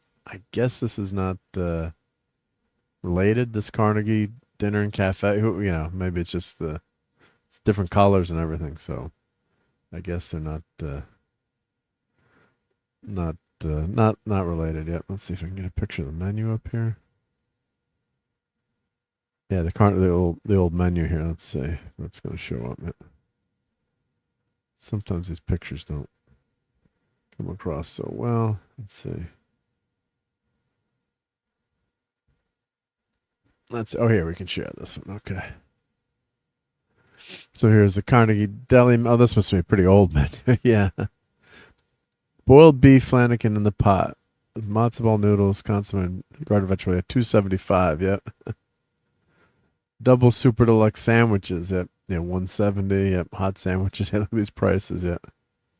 Hamburger, cheeseburger, cheeseburger. Please play cashier only. Yep. Desserts. Famous cherry cheese or pineapple cheesecake. Rice pudding. Yep. From a broiler. Calves liver, string beans, baked potato. Yeah. That's gotta be pretty old. Yep. Appetizers. Yep. Jumbo shrimps. Yeah. Pancake style. Pastrami and eggs. Oh, nice stuff. Yep. Yeah. So can never have too much of those great delis in New York City. Yeah, yeah. All right, so let's see here. So let's talk a little about Operation Mincemeat again. Yeah, let's see if I've got that. Let's share this tab instead. So Operation Mincemeat is an award-winning musical comedy about a real WW2 British intelligence operation. They use a corpse with fake documents to deceive the Yazidis about the Sicily invasion, blending farce, spy, thrill, and catchy songs acclaimed as a hilarious and charming hit in London and on Broadway. Written by its original cast members, oh wow, David Cumming, Felix Hogan, Natasha Hodgkin, Zoe Roberts. The show features 5 actors, so it's just 5 actors in the whole play, playing dozens of roles in a fast-paced, innovative production that has won Olivier and Tony Awards. The video introduces the musical and its premise. So you've got, I won't play it due to copyright stuff, but yeah, so you've got 5, I guess it's always 2 men and 3 ladies, and the ladies are playing men, and the men are playing ladies, and vice versa, Victoria wise, and they go back and forth. Yeah, so I guess this one actor always has that kind of hair. You know, it looks like even though this is the original cast, the current cast they kind of copied this look. Yep. So what's it about? In 1943, as the Allies faced heavy losses, MI5 officers devised a desperate plan to save troops by misleading Hitler about the invasion of Sicily. So, think about it. You've got the island of Sicily, and the Yazidis are dug in there, and they've kind of want to let them think that everything is misdirection, right? So you want to think that people are going to attack. The Allies are going to attack somewhere else. So because of that, they devised this plan. Now, Ian Fleming's name is tied to it too. So I was reading more into the details of it, and really what it was they had a memo, and one of the ideas was, let's have a corpse dropped off with plans in it that fake out the enemy, and they think the attack is going to go somewhere else, and it's really not. So then you get the enemy to shift defenses. So really crazy idea when you think about it, and it ended up working. Now historians will debate how much did it work, and was it responsible, and from what I've read too, Hitler always thought that the invasion was going to come from the Balkans, but you can't deny the success, and they did receive correspondence that yes, it did work, and they thought that this was going to happen, and that they weren't going to invade Sicily, that they were going to go to Greece and Sardinia. So really amazing real life caper. very James Bondian, with a sense of humor thrown in there. And of course, the tragedy, yes, is a person that had passed away, and they used his corpse. And I think it was until 1990 where they confirmed who the actual person was and did credit him. And there's a memorial too, so it's the name of the person acting, who played, quote unquote, played this character. So yeah, it's very tragedy. The person passed away. I think they said he called him a tramp back then, or homeless, homeless person, and they really had no family. But part of the play was, they didn't even ask for permission at this point. And it's just an amazing setup, right? It's like something that seems like it's out of a movie. Of course, the famous Trojan horse, right? They had the fake, the gift, and then the army is in the hidden army's in the Trojan horse, right? So they used the corpse of a homeless man dressed as a British officer with fake love letters. Yep, so that's part of the play too. Fake love letters, a picture of his fiancée, picture of an engagement ring, dropped off in the Sea of Spain, hoping German spies retrieve the documents. And they did retrieve the documents, and they didn't have this in the play, but they actually put an eyelash in one of the letters, and the Spaniards, they figured out a way to open it without breaking the envelope. But they explain it if you read about it in detail. And they put an eyelash in there because, hey, an eyelash could fall into something, right? And then they found, when they inspected the letter, they found out that the eyelash was gone. So they knew it had been read. But then they sent out communiques that said, "Oh, we retrieved the briefcase and the letters, and it appears the letters were not tampered with; they weren't read," to trick them. Yep. So the Germans did really think that they'd pulled one over. Yep. And Alaska Jeff says, "Gotta run. See you next time. Gotta plot my plan to defeat the AI." Well, God bless and good luck, Alaska Jeff, and have a great week. And stay warm up there in Alaska. I don't know what the temperature is there, but maybe it was warmer than us here. Probably not, but great to see you, buddy, and have a good week. Yep.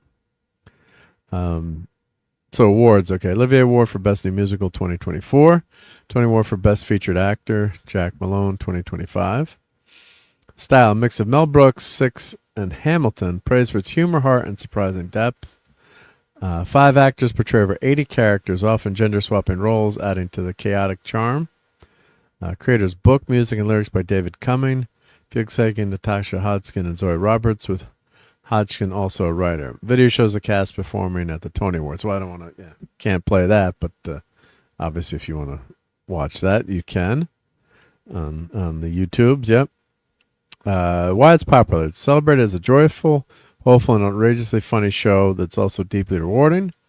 A dedicated fan base known as Mincefluencers have supported the show, often attending in cosplay. Oh, I don't. Interesting. Let's click that. Yep. So here's Operation Mincemeat, Operation Broadway. Yep. So let me put this link into the chat here. Yep.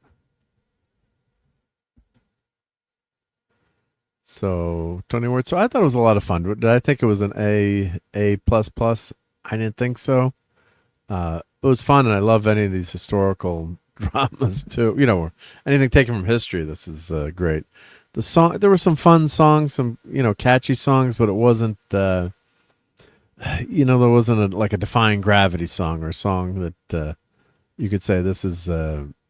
Wow, this is an amazing tune. The singers are great, but there's nothing that's. None of the songs were standout songs for me that were. How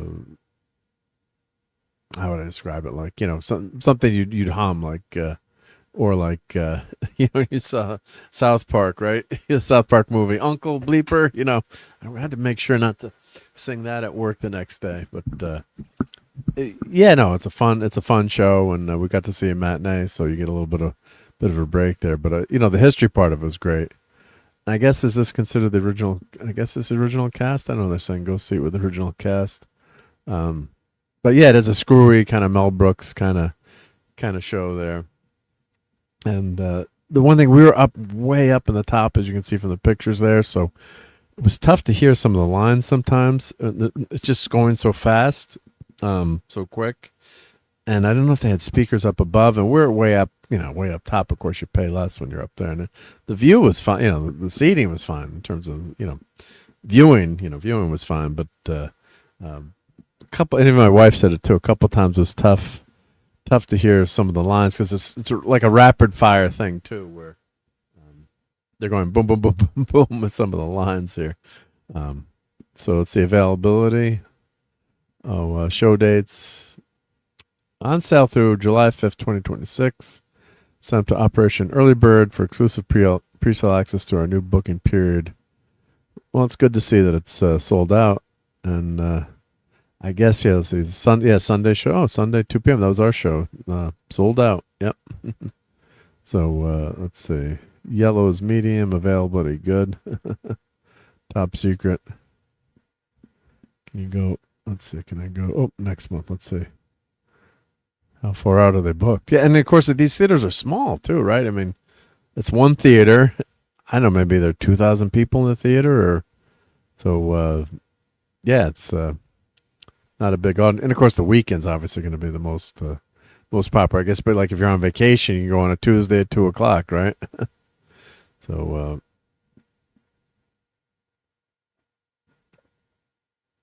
but it's it's not. That's why Broadway tickets are so expensive too, because it's not a huge audience. Yeah, and they're cranking out these shows, and it was a long show too. It was almost, I guess, like 2 hours and 40 minutes.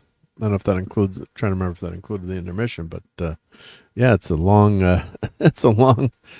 long show. It's something that was really fun to see. But yeah, was the music, Uber A++? No, I didn't think it was, but the actors are pretty damn. Actors are pretty damn good, so great voices, yeah. Let's see, cast and creative. So I guess I have the playbill, yeah. So David Cumming is Charles. Is that he related to? Well, that's Alan Cummings, yep, the Nightcrawler, yep. So I think it was these look like the because they do have the actors, substitute for the actors, if they can't make it, but it looked like, I think that was David there. Yep. Of course, we were kind of far away, but let's see. Trying to see if I can recognize who was there. Yep. And of course, the playbill tells you when you walk in who's playing and who's there right now. Yep. In that show. I guess these are the understudies. Yep.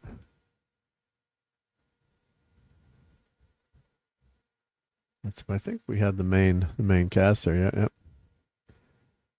Yeah, but great voices. Yeah, and there's a lot to remember in the show. I mean, just a lot of stuff. A lot of stuff going on. A lot of dialogue. Yep. A lot to remember. I could never remember all this stuff. Yep. So. Let's see. What is Operation Mincemeat?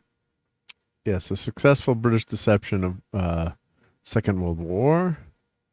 Now, as I said, there's historical debate. How successful was it? In reality, but there's no doubt that it did work. Yep. Is it based on the Netflix film? No, it's based on the same true events, but we aren't connected to the film. We can't confirm the dashing Colin Firth has seen our show, and he's a fan. Yep. How long is the show? Approximately 2 hours and 35 minutes, including a 20-minute intermission. So, but it's quite a long show. Yeah. Is parking available? Yeah, you can take the train.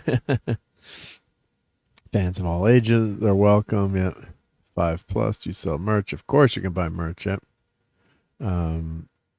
What is a meat influencer? Our loyal fans are known as mince-fluencers. Consider the mission to convince others to see the show. Some of you have seen it over 300 times. We salute them. So let's see more about these mince-flowers. Yep. Share this tab instead. The term describes fans who are deeply involved with the show's mission, often wearing merchandise, engaging with the cast on social media, attending the Golden Theater in New York. More than 2,000 audience members have seen the show multiple times, with a dedicated group of 53 superfans having watched it 10 or more times. They are often welcome the cast with standing ovations and special tributes, such as singing the show's theme song, Salem Boys. These fans travel all over, and its own Instagram community. So let's see images here. Yep. Well, that's fun. Yep. Yeah, there's a huge group of people waiting to see them outside outside after the show. Yep. I guess they dress up as the characters. Yep. Yeah, so some really good performances, I have to say. And they come out all in the second half opens. They come out dressed as Yahtzees. That was pretty funny. Yep. They did break the fourth wall when they came back. Like, who are you here to see? Yep. Yeah. So if you look at the there's also a movie based on this. Let's see. Let me go back to my search for Operation Mincemeat. 2 movies, I think, or 3 movies. Let's see here. Let's see. So we had, the 2021 movie. Let me open up. And there was also a British movie before that, I think. Yep. Let's see here. Let me share this tab instead. Yep. Yeah, the story that changed the course of World War II was a 2021 war drama film by John Madden. And will premiere in 2021. Let's see who's Ewan Montague. He's one of the main characters in the play. And hail to Brian Barth. Oh, we got to make sure I'm not missing my chat here. Speaking of award shows, 6 weeks or more till the Oscars. Also across ABC, Hulu, and Disney. And I thank CBS for 54 years of Grammy Broadcasting Excellence. I think Paramount Plus as well. Best of luck next year to all the people at ABC, Hulu, and Disney Plus. Yeah, so the real person in Operation Mincemeat was Glendor Michael, who died by possible suicidal self-deletion, is obtained and given the false identity of Major William Martin, Royal Marines. So there's a lot that they go through to, prove, create that, the whole background story. They had to actually put the body in a freezer, but actually they couldn't freeze him because they said they'd be able to tell if he'd frozen. But something kind of gruesome. His feet did freeze, so they had to use a heater to heat up the body and put the shoes on. I'm sorry for saying that, but that was, part of the history of what happened, because they put him in, refrigerator, but, his feet actually froze, so they couldn't get his shoes on when the time came. Yep. So it was, they actually made an airtight container, and they put dry ice. And they do mention this in the play. So to preserve the body on the submarine, so they told the sub crew that they had some new top secret weather, instruments they had to deliver. And really in this canister was the body with the dry ice. And then they said once the dry ice sublimated, it pushed out CO2, which helped preserve the body further. So, because they couldn't make it look like the body had decomposed too much either, because then they would know something was up.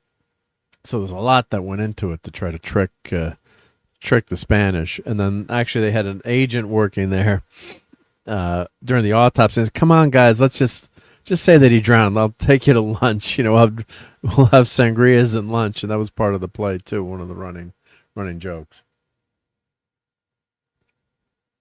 So I think this is on Netflix. This movie now you can watch this, and I believe it's on a couple of movies too. Let's see here. Operation is this the 20? This is the 21. Let's see. Operation Mincemeat films. Let me look for that. Yep. Let's see here. I know there was another one. I don't know if this was more of a comedy. Let's see, films. It's amazing this generated so much. And of course, Montague wrote a book on this. So if you're real into history, really something fun to research. Yep. So, okay, so The Man Who Never Was, a 1956 film based on Ewan Montague's book of the same name about Operation Mincemeat. So that was in the 50s, yep. How much of the film is true? Largely historically accurate, yep. Captured the audacious spirit and key details of the real event, including Ian Fleming's involvement. The core operation was a massive success, saving countless lives. The fantastical elements were real, but the personal relationships were fictionalized. Yep. So I'm gonna have to go. I haven't watched those movies, so I gotta check them out. Yep. So interesting to see how much that generated a lot of creative endeavors from that incident. Of course, as we know, the Operation of Sicily went very well, and Patton did beat Monty to Messina, and he shaved really close just for him in preparation to having to kiss him. Yep. So, but yeah, so I'd recommend it. Was it an A++ or I'd say like a B to B-. Maybe if we're a little bit closer, would have got more of that cast interaction. That's the one time maybe those seats didn't help as much because the music's not the strong suit of this play. I would say it's the cast interactions and acting, and not to say that the cast doesn't have amazing voices, but I didn't think the music was an A++ or so. Just my opinion, but I guess eventually someday maybe they'll have this on.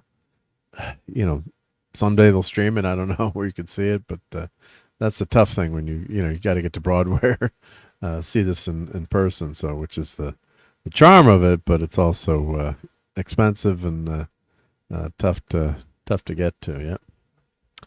So let's see, what else do we have on tap for tonight? I got to talk a little bit about Wonder Man, and we've also got Fallout, and how about we do some Night of the Seven Kingdoms? Because I've been enjoying that. I don't know if anyone in the chat seen Night of the Seven Kingdoms. Let me know. So let's and George R.R. Martin, he keeps writing great stuff, but he's not finishing the damn book. Finish the damn book. I don't know how. I know he was involved with this. I don't know how much. But in terms of writing episodes, I have to check the credits and all. But yeah, it's. I really enjoyed these first two episodes. I think tonight. Does it drop on Sunday night? Is it Sunday night at 10 p.m. Trying to compete with Sunday Night Geekery? Come on, HBO. What are you doing? What are you thinking? But yeah, it's been a really enjoyable show. Okay, so Kimberly has seen it. Good. Yep. And of course, Donnie is a Seahawks or Patriots. Go Hawks. Yeah, same here. Yeah, not room for those darn Deflategate people. Yep. So yeah, let's look at some of the recap here. So we'll do very minor spoilers that are not gonna. Really, a lot hasn't happened in terms of stuff that you could spoil in this show. It's slow moving these first two episodes, but in a good exposition way. So what happens is you meet our main knight, Dunk. He's actually a squire to. Let's see. Let me open up the Wikipedia article here to get the characters. Knight of the Seven Kingdoms. Let's get the cast up so I can take a look at that. let's see here. So the main cast is Peter Claffey as Sir Duncan the Tall Dunk, a low-born hedge knight. So I think a hedge knight is a like a, you're not you don't have royal lineage there, right? You're a commoner, an ordinary person. Yeah, you're a nobody. Yep, you're a mincemeat. Yep. Bamber Todd portrays a young Dunk. Dexter Soul Ansel as Aegon Targaryen, the egg, a child whom Dunk chooses as his squire. So so that's how that gets woven all together. Yep. So let's see, is there anyone else that we would recognize in this cast? So far, not. But Peter Claffey as Dunk has been very, very good in this show. And let's see here. Let's see if we got. So he meets first episode, or you meet his knight that he's squiring for, and unfortunately he's passing, and the opening scene he's burying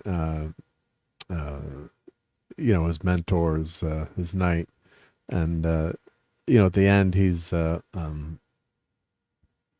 christened a knight by his mentor. So it was it's a slow burn. It's a slow burn. But let's see. Let's see if I can get episode 1. So if I go to IMDb, sometimes that's the best way to grab some photos from there. Let me bear with me if let me go here to IMDb. But so far, it's definitely been a thumbs up, and it's another precursor to Game of Thrones. So some of these historical, fictional history there, some of these characters, but it's Games of Thrones. Obviously, we all know how that shat the bed and didn't stick the landing. But God, it was a great show for many seasons. So I've been enjoying the other Game of Thrones show, and I guess we're getting another. We're probably getting another couple of spin-offs too. But we're just knowing that how terrible that ending was. It was just such a bummer that it didn't stick the landing. But what destination TV that was.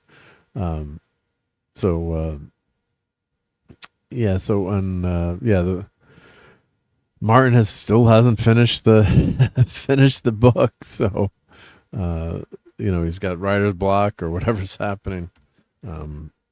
Just not getting it done, but he's getting his new TV shows out. So House of the Dragon has been really good. I thought the last season House of the Dragon not nearly as good as the first. Hopefully they're gonna stick the landing in this third season, but not enough happened in that second season. But we'll talk about this. We want to talk about this show now. But overall, it's been good, and Matt Smith has been fantastic as Daemon Targaryen in that show. So let's see. Let's go to photos. Yeah, let's see. So I guess we've had so episode 3 I think was out tonight. So let's check out. Yeah, IMDb always has some good photos here. Hopefully no nudity, IMDb. I don't want to get in trouble here, but of course there's nudity, and of course it's his knight that he's squiring for. Made me feel really inadequate. I don't know if anyone else saw that opening the second episode, and man, let's just say he's pretty well endowed, and maybe a little more endowed than possible, I think. But and hail to Keely Chow. He says, good midday and afternoon from Hong Kong. Great to have you here, Keely Chow. Great to see you. And sub to Mrs. Dadman, of course. Yep. Don't sub to Mr. Yeah, sub to him too. But yeah, if you had to pick, do sub to Mrs. first, right? Yep. But so of course he's looked down upon as a lowly knight. So when he's got to get someone to vouch for him to enter this tournament, and he's asking, do people know about his very well endowed knight. We get more male nudity these days. Come on, give us some more female nudity sometimes too, right?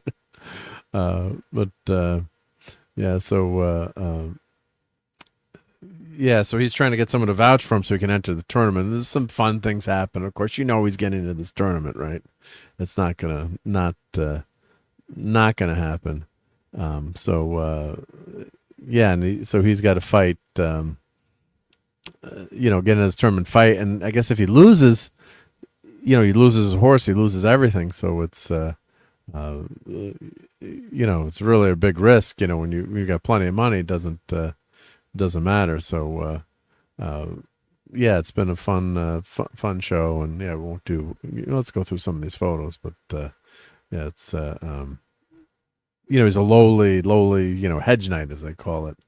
I'm trying to find the name of his the knight that he was. Let's see. Do they have the hedge knights? The first episode. Let's see. Do they give you? I'm just trying to find the actor who's his. Let's see here. So let's see if I can find that. Well, let's just go through the. If I go through the pictures, so it's going to. I'm forgetting the name, but as we go through these pictures, probably going to tell you. So I guess looks like he's got some nice armor here. So he's got to, basically sell his horse and come up with some money to enter the tournament. Now, I don't know. Yeah, that's his. That's the knight. Yeah, so that's Danny Webb is his original hedge knight. So he's been a knight, but he he hasn't done anything great. But so I guess he's a lowly hedge knight too, but he's a man of honor. So so let me see. Let me find his character here. Let's see. Trying to look this up. Come on, IMDb. So he's really not in it that much. Maybe more in flashbacks. You'll see more of his character and his. I'm guessing his adventures. Yep. Yes, Sir Arlen of Pennytree. Yeah, come on, Mark, get your brain to work here. Yep. The older hedge knight mentor to Sir Duncan the Tall in HBO's Night of the Seven Kingdoms. A pivotal character whose legacy inspires Dunk's journey, and who appeared prominently in early episodes of the memorable prosthetic-enhanced nude scene to establish the harsh reality of knighthood. Well, no, it wasn't. It was just to get some clicks and get some attention, right? Yeah. So, I don't know how well you could fight with that between your legs, but yeah. All right, so an interview with showrunner Ira Parker told Entertainment Weekly he couldn't remember if it was a prosthetic or not, joking. I thought it just showed up on set that way. Why include it at all? I felt bad for Sir Arlen at some point, Parker explained. He was the only person who's ever looked out for Dunk and really stuck with Dunk. He died on a muddy road in the middle of nowhere. He was buried without ceremony, and now Dunk is going to trying to find someone who just even remembers him. People he served for, people that he bled for, these knights and these lords. I can't remember his name. I felt the need to give him one special thing to channel little boogie knights, I suppose. So, I can't say it zips past you at 100 miles an hour because, it's out there, but it's not the story we're telling. It's just a flourish of the story we're telling. It changes nothing else. In order to survive to be an old hedge knight, you need to be made of solid bleeping iron. Those were tough days for anyone, let alone a fighting warrior who lives under the trees in the 14th century. So he's a small guy and he's slim. I figure he's got something that helps him get through those really intense battles. He's got a certain energy about him, if you will. So, yeah, all right. So that was a backstory, and they just put that in. Why not? Because they can, yep. So, yep. Let's see here. Let's go through a couple more of these pictures. Yeah, so that's he grabs his mentor's sword there, and then Egg, he meets up with him in the town, and he says, he offers to be a squire, but he says, no, I don't need you. And then he follows him, and from the posters, he's going to become a main character. So he follows him to the next town, and he catches fish, and he helps him with his horses, and it's kind of that Mandalorian and Grogu setup. The classic setup there. There's another knight at this fight. So there's a lot of classism here too. These hedge knights don't have a lot of money or standing, and they're trying to make their way into these tournaments. Let's see. Here's this more of the tournament, I guess, and so he meets up with. This is one of the kings there, and he has a great scene with him. A lot of fun with this scene here, and dancing and getting drunk, and we'll see if there's got to be a payoff down the road there. Yeah. So yeah, very in the line of Game of Thrones. She looks like a familiar actress. I'm trying to remember where have I seen her? Let's see. What's she known for? Oh, she looks familiar, but maybe not. Okay.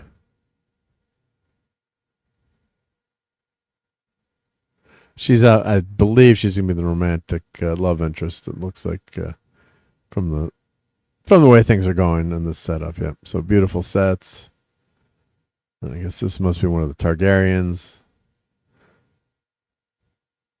So I'm assuming this third episode probably has some great payoff, because the first two episodes you're just waiting to see what's going to happen, and nothing. There's a lot of fun character moments like this, but nothing major happens. It's a lot of setup. There's fun setup and well acted setup, but there's no big fights. You see some jousting there, but no. Our characters don't fight there. Yeah. Dunk does not joust in the first two episodes. Yep.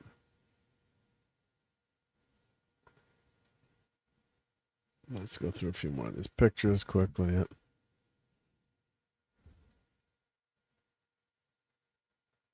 Yeah. Oh, so he's got it's the two together. Yeah. So his little guy and the big guy. Yeah. Yeah. Let's see, there's all these casts. We'll get to more of the photos of the show here. Red carpet stuff. So so far it's been a lot of great reviews for the show. Got too many cast photos. Here we go. All right.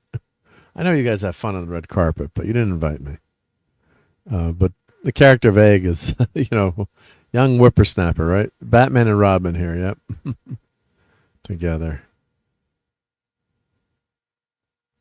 I guess he is bald, so the nickname is Egg, yep. And he's getting all kinds of advice from different people. So here's some of the jousting. So we did get some jousting. Hey, Mr. Angel, great to see you, buddy. It's good morning, all. Yep. Now you're going to make me hungry again with describing a good breakfast you're going to make, probably. Yep. Eggs Benedict, my favorite. Make some for Dad, man. Yep.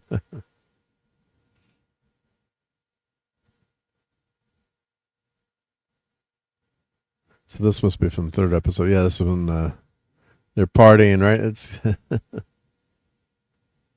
so basically the setup is the end of the second episode. Dunk basically sells off what he has to buy armor from the armorer here, and basically he's got enough money to pay for it for one day, right? So he's got to win in the tournament. So hey, Marks 47 says, greeting humans. Oh, and she's a performer, and they're showing how they do. She's in one of these traveling minstrel show. It's a minstrel show or whatever you'd call it. Performance show, and they're doing all kinds of tricks. And of course, Dunk takes a cute look. Cute look.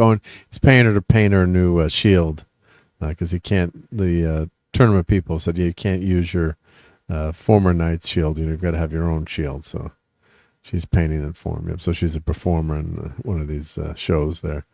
So yeah, a lot of exposition, but it's good exposition. You're not bored with this stuff. Yep.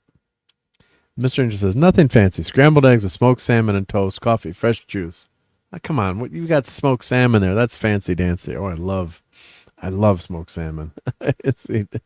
I could eat a lot of smoked salmon. Yep, that's like a good breakfast, and then probably your scrambled eggs are probably phenomenal. I'm sure. Yep. It's easy to screw up scrambled eggs. Yep.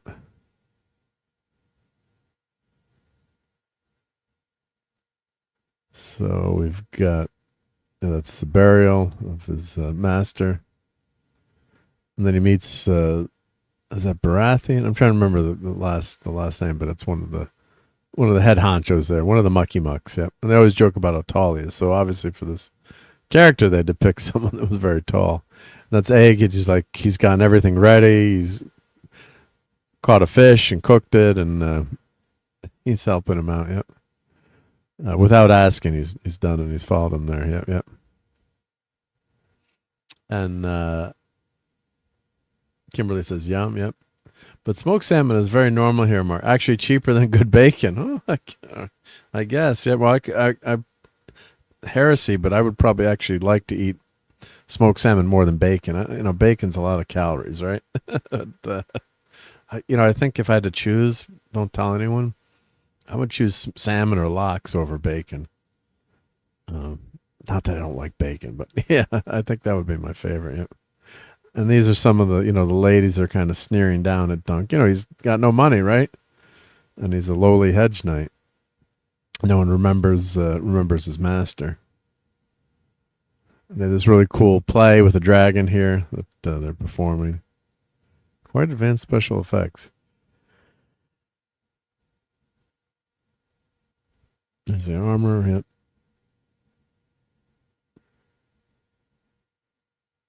Yeah, so it looks really good. I'm sure they spent a ton of money on this show. Well, I guess there he's going to fight. Yep. So we must be getting that in the third episode. It must be ramping up. I'm assuming. Yep. All these pictures are duplicating here. A tall tale that became legend. Knight of the Seven Kingdoms. So yeah. I think this was a short story in Game of Thrones. And hail to Buddy, and thank you for being a channel supporter as well. Let's see here. And of course, sub to your old toys.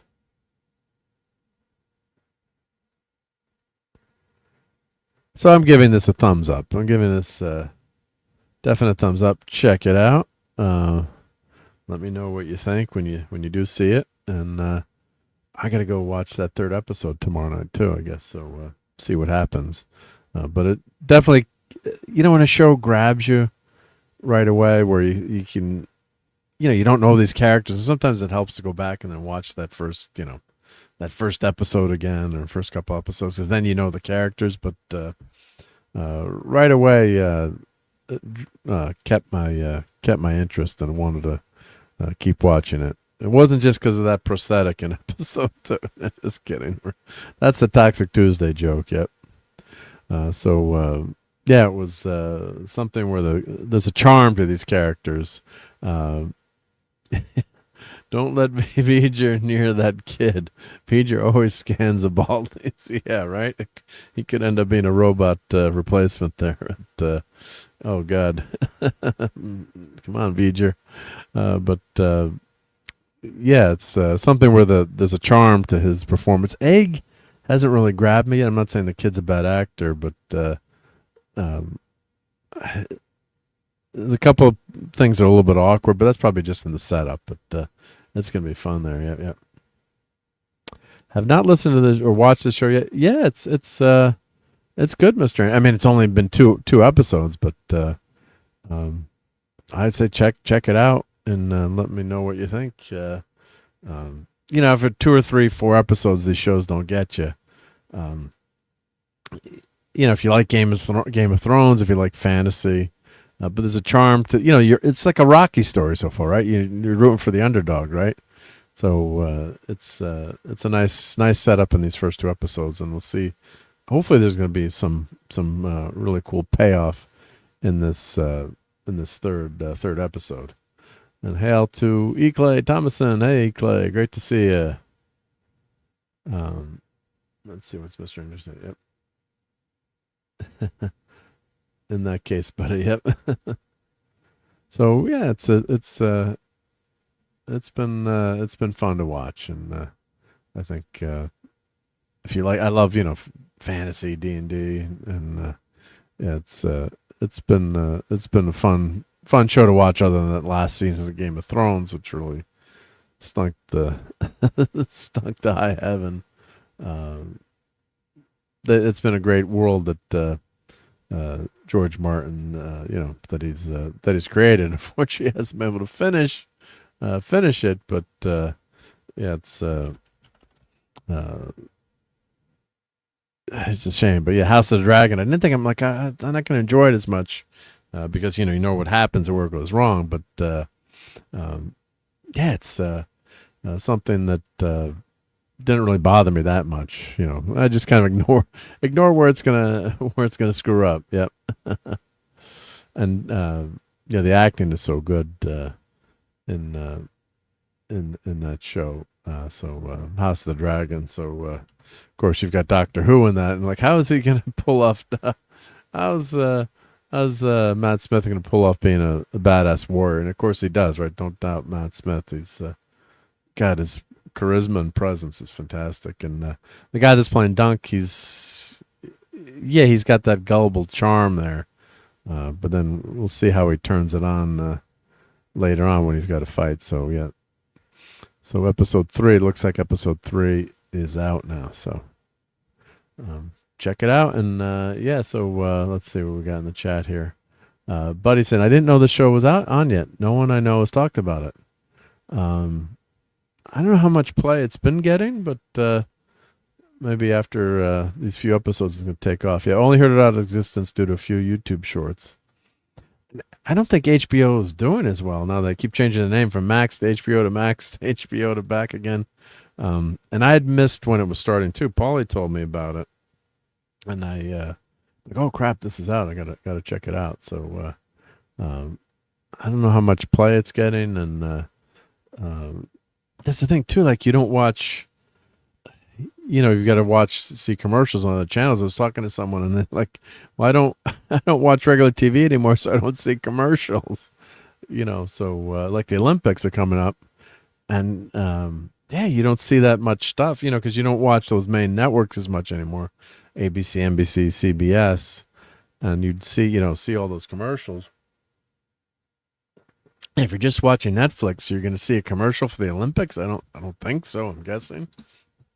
Are you going to see something for HBO? So, and Game of Thrones became such a, prolific show, and that was something that everyone couldn't wait to tune into. Well, I guess the show gets pretty interesting pretty quickly. I guess that's Dunk. It must be Dunk there, and that fancy armor there. So. Yeah, so he obviously ends up becoming successful because he's got this fancy plate mail, it looks like. So coming from this to this, but it's all about the journey sometimes too, right?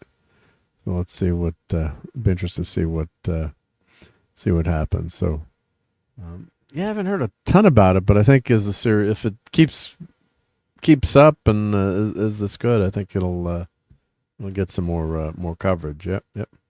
And hail to the great Oliver Belmonte. Hey, Oliver.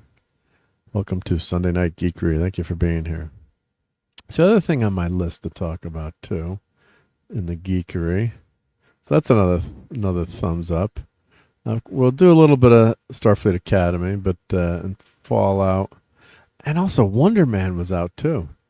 So. Yeah, let's talk a little bit about Wonder Man. Now, that's something that shocked me, too. I thought it was not out yet. And then I actually started watching on the train home tonight. I'm like, I want to talk about this tonight on Geekery. So has anyone in the chat seen anything about the wonderful Wonder Man? Has anyone seen that? Let me give me a thumbs up or let me know in the chat. Let's share this tab instead. Here it is sharing. Okay, good. Yep.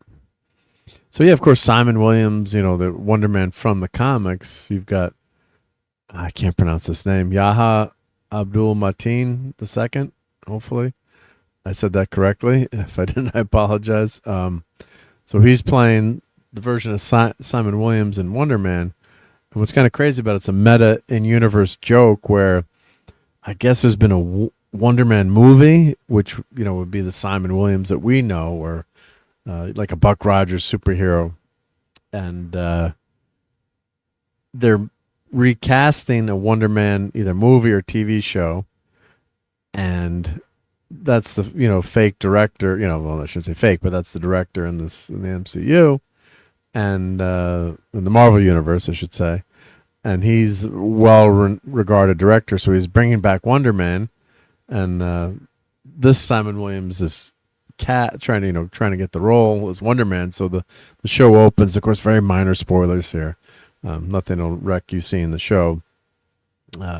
He's watching the Wonder Man movie with his dad. And he just loves it. I guess it's he's become a huge fan of the the Wonder Man, and watched it probably 100 times, and so he's got this opportunity, I guess. He figures out how to get cast in this role, and there's a bunch of twists and turns. I've only finished like 1.5 episodes, so I'm assuming he gets the role as Wonder Man because the show is Wonder Man, and it's Simon Williams. So of course, they've race swapped Simon Williams. This was, the Simon Williams that we knew from the comics, and but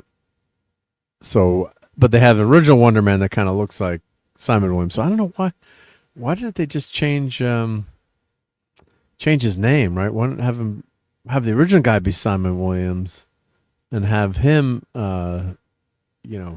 just play this new character who's going to take it over. So, but it's a meta thing, meta inside joke where it's, it's Wonder Man in this Marvel universe, was a movie about a superhero, and now they're going to do a new movie about it. Yep. So, Marvel Comics readers have long been wondering when Simon Williams, aka Wonder Man, would be joining the fray. Question has been answered as Shang-Chi director Destin Daniel Cretton's Wonder Man TV miniseries is hitting Disney minus this month. Clever piece of casting that will be extra intriguing to viewers who watched HBO's Watchmen, in which he took on the role of Dr. Manhattan. It's a seasoned superhero movie performer, and more that we don't say about that Watchmen HBO show, which sucked. They had one good episode on that show. I think probably was that was the Dr. Manhattan show, but I don't even almost remember this guy playing Dr. Manhattan. But in the craziness, I'm not get into the craziness of this transferring the powers of Dr. Manhattan. But there's one decent episode in that series, and everything else could be erased. Yep. And let's see, Sub to Courtney. Yep. Wonder Man is that Kanye West in the pick. Yep. Oh, and I should mention that too. Thank you, Oliver. RP, Catherine O'Hara. Hollywood has lost the movie mom of our time.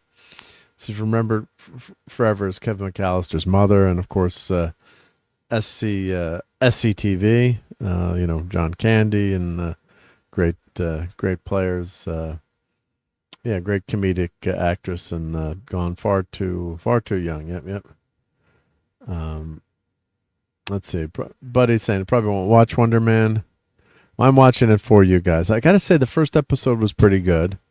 I just, why did they call him Simon Williams? Just make him another, as much as I want to see, the Simon Williams from the comics, it's an interesting flip there. So if they had done this where there was Wonder Man in the past, and then,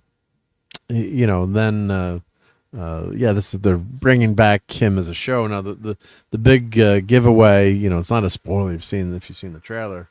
Simon Williams has superpowers and damage control. They're trying to bring him in. I don't understand. Why don't you just go arrest him then? So there's a setup with Ben Kingsley, and I love Trevor Slattery's character. I know people don't like Iron Man 2, but damn, I love I love that character, and Iron Man 3. I really liked Iron Man 3. Maybe I'm like the only person that liked it. Maybe the director liked it too, but A is fixing a Mustang up in there, and I just love Tony Stark going back to basics and having to work really hard. And I thought there was a great personal journey. I know people don't like that movie, but I really liked Iron Man 3, and I knew that wasn't the real Mandarin. Now they kind of clean up on aisle 3 with Shang-Chi, and they explained that wasn't the Mandarin. He was hired to play the Mandarin. I thought they should have given that reveal in Iron Man 3 because it pissed off a lot of longtime comic book fans. I can see why, but I knew. I'm like, he's not the Mandarin, and he wasn't the Mandarin. He was just trying to play the Mandarin. And of course, we didn't get that great payoff of Shang-Chi. The Mandarin in Shang-Chi wasn't wasn't that dangerous Mandarin that.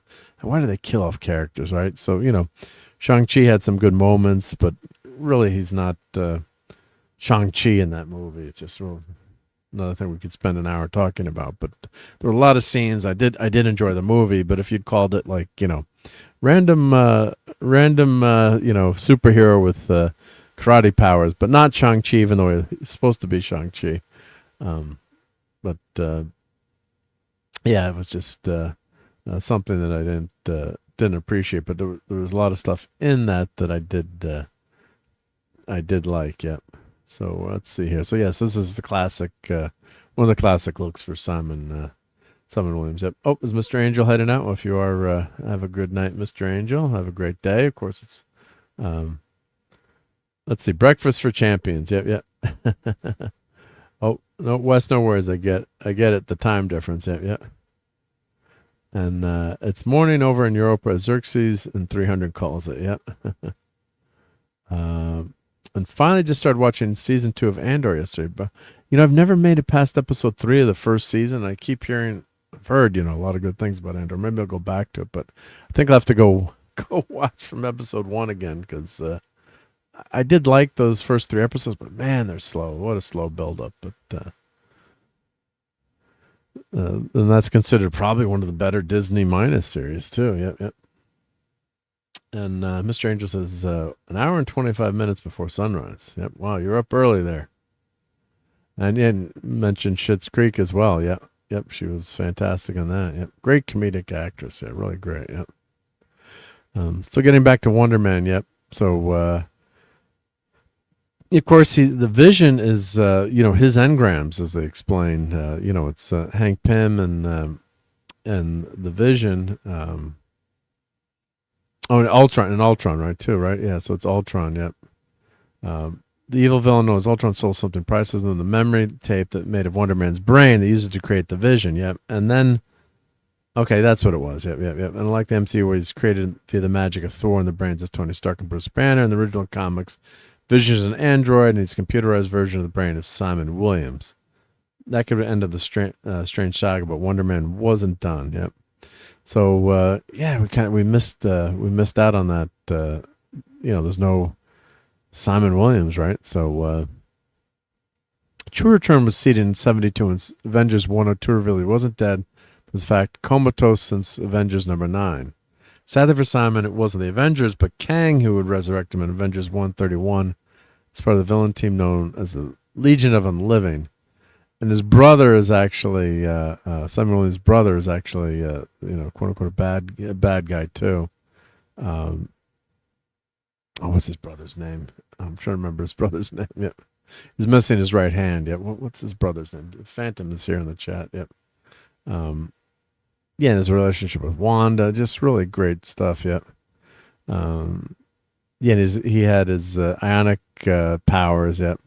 So the Wonder Man in the TV show looks like he can cause earthquakes, like Quake. I'm trying to figure out what it was, but and he was an actor in the comics too. Simon Williams was an actor, and trying to make it as an actor. Yep. So really interesting, like joke within a joke there. Yep. And the one thing about the Simon Williams, he meets up with Trevor Slattery and the Grim Reaper. Thank you. Yep, Grim Reaper. He's missing his right. He's got a sai or his right hand is a weapon. Yep. Thank you. Yep. I think isn't he dead too? He comes back. Grim Reaper. I'm trying to remember my comics too many comics in my jumbled brain. But yeah, so yeah, Trevor Slatter, what a fun character. Yeah, so Ben Kingsley's phenomenal. Just what a presence. Yeah, that's Simon Williams' agent. So there's all kinds of in jokes, fourth wall not breaking, but yeah, there's the dude from Damage Control, and that's the director of Wonder Man, the new director. Yep. So I'm assuming he's got to get cast, right, as Wonder Man. But when I left it, he's still auditioning for the role. Yep. When people cast call, people saw Trevor Slatter trying after the role of Wonder Man. They said, "Where have I seen him before? Pretty sure he used to be a terrorist." Yeah, that was a good line, Oliver. That was funny. Yeah, but we'll take anyone in Hollywood. Now the one thing about this shot too, I've been to Man's Chinese Theater with the Walk of Fame. This looks like a volume shot to me. Let me know what you think. Like, it looks okay, but it looks off too, right? I've been there. Maybe it's actually was shot there. So someone let me. I don't know. Oh, hey, Courtney. Sorry, couldn't make it tonight. I know how much longer you're planning on going, but if you need a sec, I can maybe join in 15 minutes. Otherwise, I'm listening. Much love to the chat, too. Well, hail, Courtney, and we're going to cover Wonder Man and a little bit of Starfleet Academy. But, yeah, feel free to pop in, but we're not going to go till 4 a.m. this morning. We're famous last words, right? Yep. And I do have a couple of enabling items, too. Let me open up my show notes here, too, to make sure I had one or two enabling things. Yep. Make sure. Sometimes I forget to call up my show notes. Yep. So we had a turtle collection, too. Yep. So got to make sure I show that. So this looks, anyone in the chat, doesn't this look kind of weird here? This shot just looks off, right? It doesn't look real. So I'm wondering if this is the real part, or made in the the studio, and this is all the volume.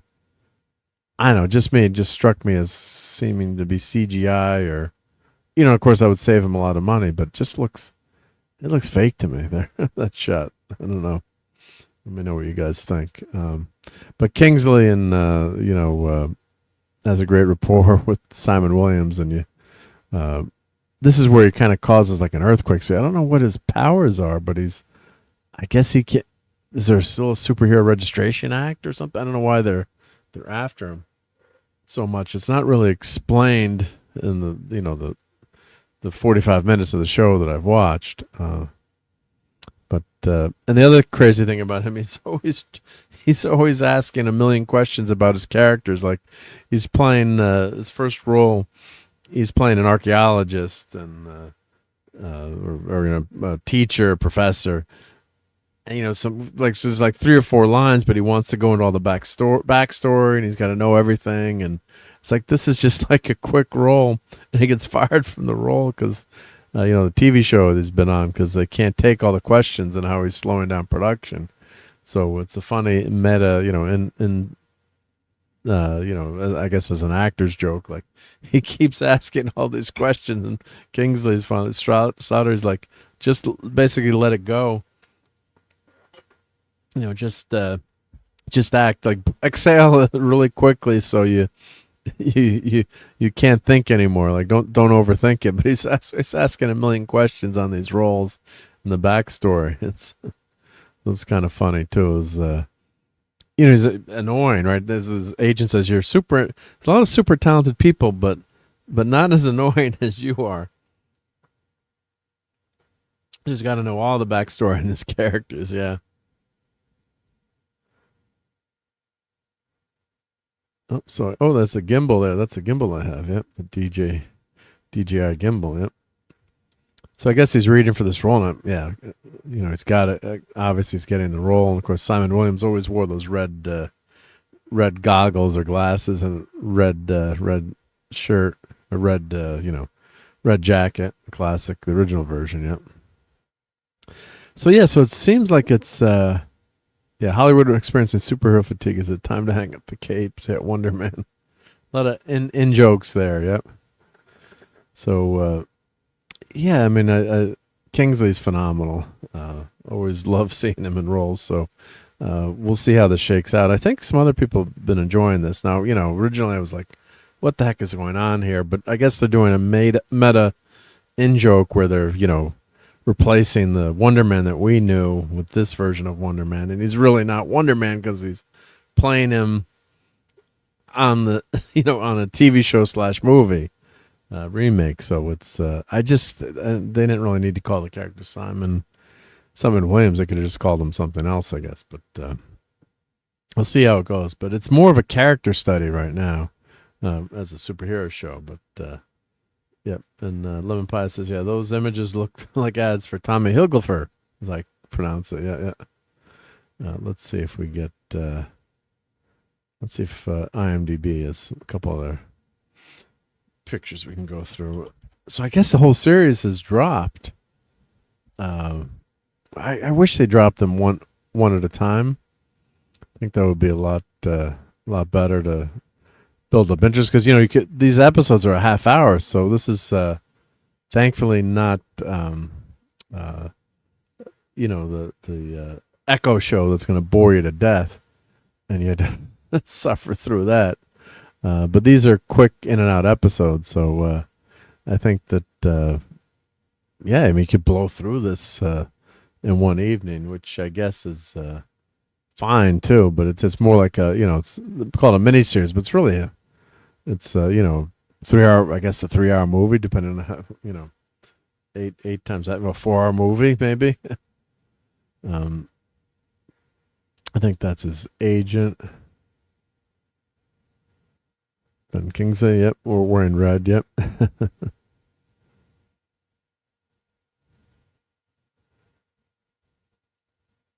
So let's see here. I guess let's see what other photos we get here. There's probably not. Looks like these are for the first 2 episodes. Yeah, you really don't know what his powers are. And there's the original Wonder Man that they're spoofing or remaking. That's our original Simon Williams. Yep, and that's more like what his costume looked. Yep. When Simon gets a possible job for Wonder Man, they told him, "Please sign this document to confirm you don't have any superpowers." Simon just replies, "Yeah." So I don't understand why you couldn't have superpowers, or that's gonna be a big part of the plot here. There's some of the original merch. Merch of the original show. And actually, if you look through my my clips there from one of my Comic-Con clips, there have some of them display there at Comic-Con, and one of the Marvel people is explaining the show. So wink, wink, nod, nod. Trevor Slattery's back. Yep. So his eyes are glowing there. So I guess we've seen most of these pictures. Yeah. Well, it looks like he's on a fancy plane there, so probably did get the role. Yep.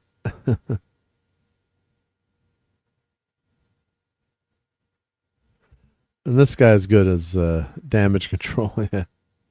Demetrius Gross, I guess that's who that is. Yep. Maybe. Let's see. So, not sure there.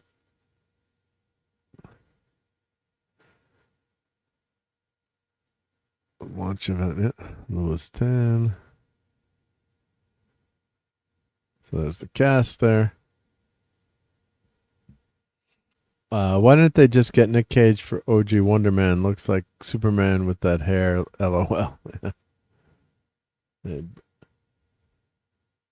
That would have been cool, right? Nick Cage as the original Wonder Man. That would have been awesome. That's a great idea. Yep.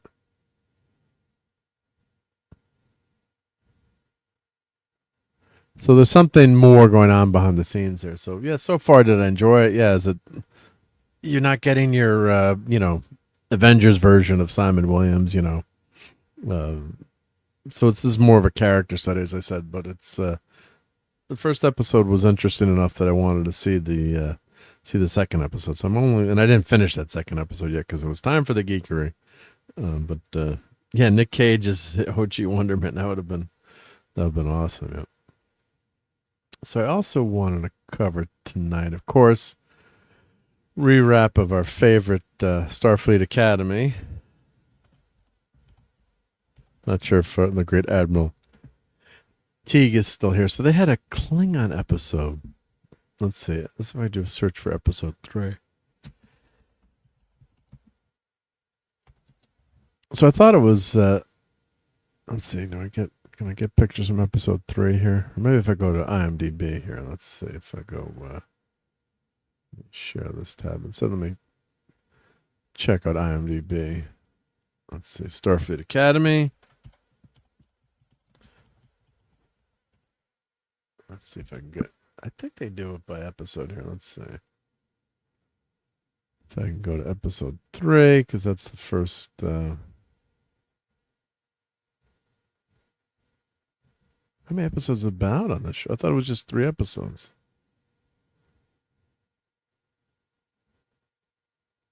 Or is it 4 episodes? Let's see.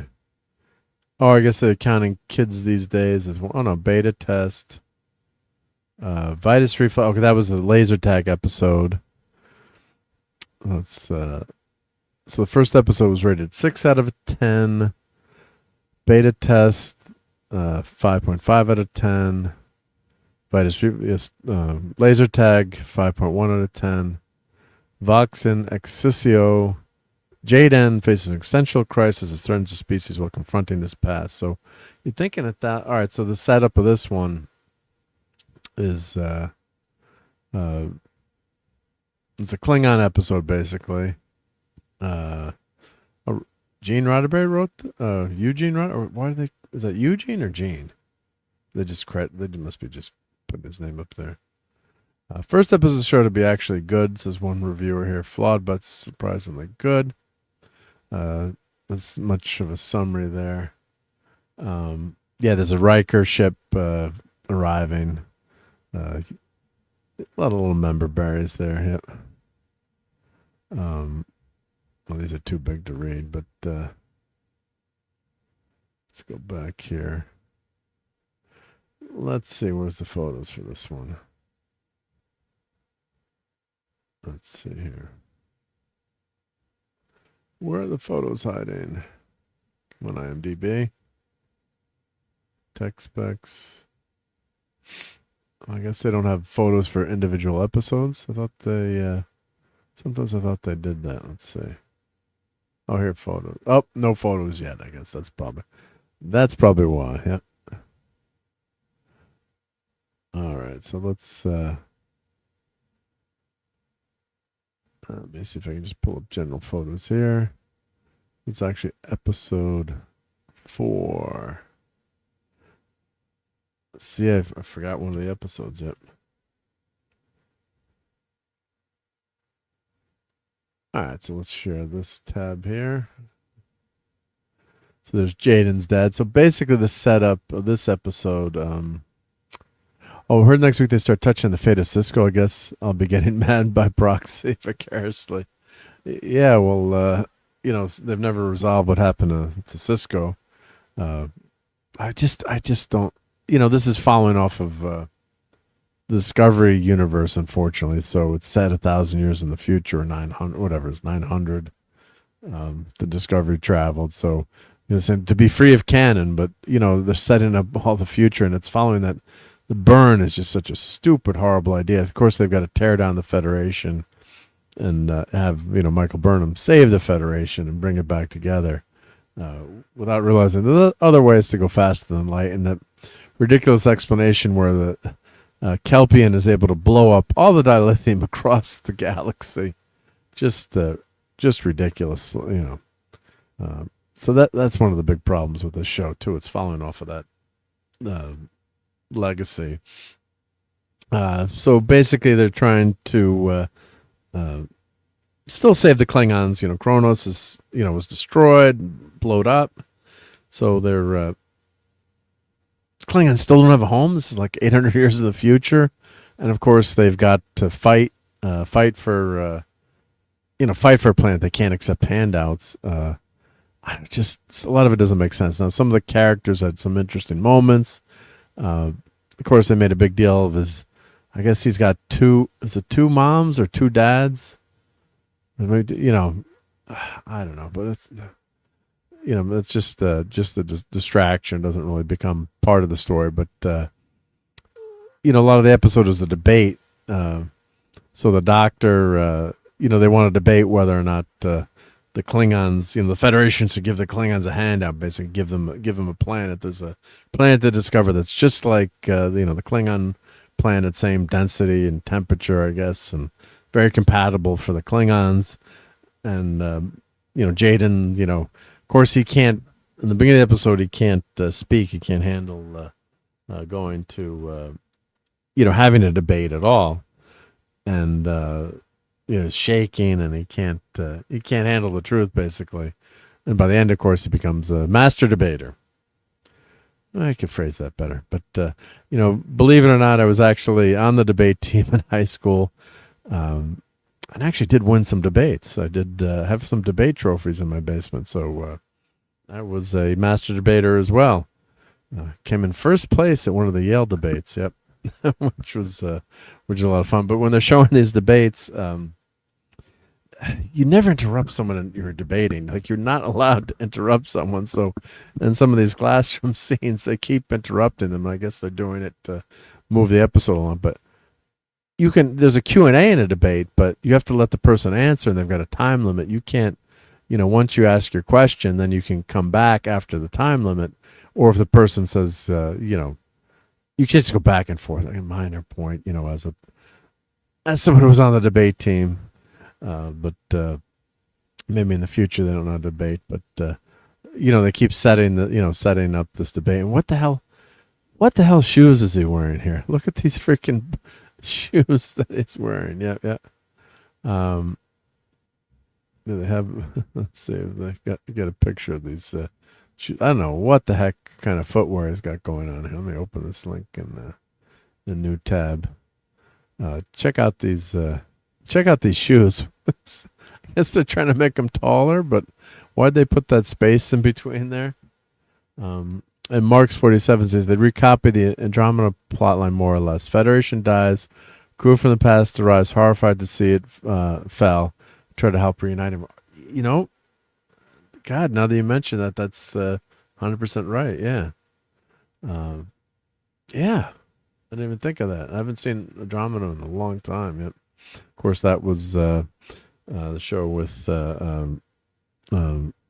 Hercules as the captain. Yep. The Andromeda plotman was Roddenberry's, but when Robert Wolf wanted to do it, they told him no, so he ripped out all the Star Trek names. Okay.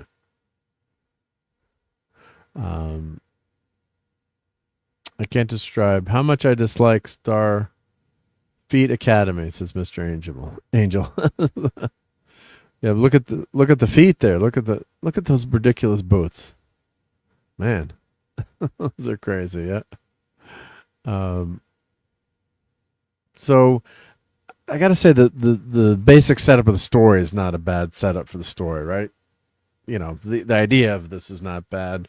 I don't know why the Klingons don't have a homeworld. Maybe if they'd done another species, it would have worked a little bit better. The debate parts, there are a couple of good parts in the debate, but the characters keep interrupting each other, and they have this fake. These guys are supposed to be best friends, and they've got of course, the fake fight. You got to have these guys, be really pissed at each other. And then the parents who, feel disgraced by Jaden, who wants to be a healer. Just the way they describe the Klingons, so it doesn't make sense that everyone's got to be a warrior too. And we know that that's not always the case, but they have a scene where he's got to become the hunter, and he causes his dad to miss the shot. So they explain that that was really his dad letting go of you. So what happens is, the Klingons are basically homeless. They're, wandering the galaxy. So there's a spaceship that explodes and has his parents on them. So the big mystery is what happened to his parents. And of course, the Starfleet Academy ship goes off to fight, but actually they take off with this front part, and then the UFO part in the middle, then the saucer nacelle takes off to fight. The special effects are good, but just such a horrible looking ship. Now, as I keep saying, if this part the building part, the front part, the neck and the the saucer would take off. Why do they need to take off? Why can't they just transport to another ship in orbit? The tech they have is ridiculous in the show, but if they'd merge with another really cool looking, more Star Trek looking ship, I would have liked that idea. Because the idea of think of like the Enterprise, the saucer section and the neck landing and turning it into a building. I guess I could live with it, but yeah, it's just something that when it mates, for lack of a better term, with its nacelles, it's just an ugly stepchild. Just horrible design from the top. They're trying to make it look like the wings of wings or something there, but it just doesn't look good. It's all this detached nacelles crap. Yeah. So Buddy said, "Oh, I love forensic speech and debate." Yeah. And Klingons, he died with honor from that splinter that got infected. Yeah. And Jason of Sci-Fi for me hates Starfleet Academy as well. Starfleet Academy is better interrogation technique than water butter in this Keely Chow. But I have to say, like, the story, at least the storyline of this episode, the nuts and bolts of it, could have been a good episode of Star Trek. And it seemed that was something that Star Trek could have done. Of course, it was a rehash, of course, of, Star Trek 6, when the moon Praxis explodes. So, I'm not going into the characters or anything, but just the nuts and bolts of the story. I prefer they didn't use the Klingons in this, but they're setting up a debate, and what the debate of what should the Federation do and how should they get involved, and should they force these people to live on this planet, I guess, or how should they solve this problem? But just the characters are just so flawed in this show so far, and there are a couple of good moments, but the Klingons are, and then this scene was just like when these two guys get awfully too close to each other, and we'll have to clip that for Toxic Tuesday. I'm like, are they going to kiss each other now? Like, why do they even have to make you think that they're going to kiss each other? What the hell's going on here? Why can't just dudes be friends and not always have this subtext to it? So, he's trying to help them to get through the debate and all this stuff. So, you don't need those moments in there. I don't need that in my Star Trek, right? And you can be really good friends with someone, aka Kirk and Spock, and you don't have to ship them together. A lot of fan fiction did that. That's fine, that's fun, and let people write their fan fiction, right? But I don't want to see it in my Star Trek yet. So let's see, what does this review say about it? Yeah. Starfleet Academy Season 1, Episode 4 review. That Klingon heavy installment was sorely needed. And the camera work on the Klingons was horrible. It was like a steady cam that wasn't steady, and it just really a mess, and it didn't look good either. Yep.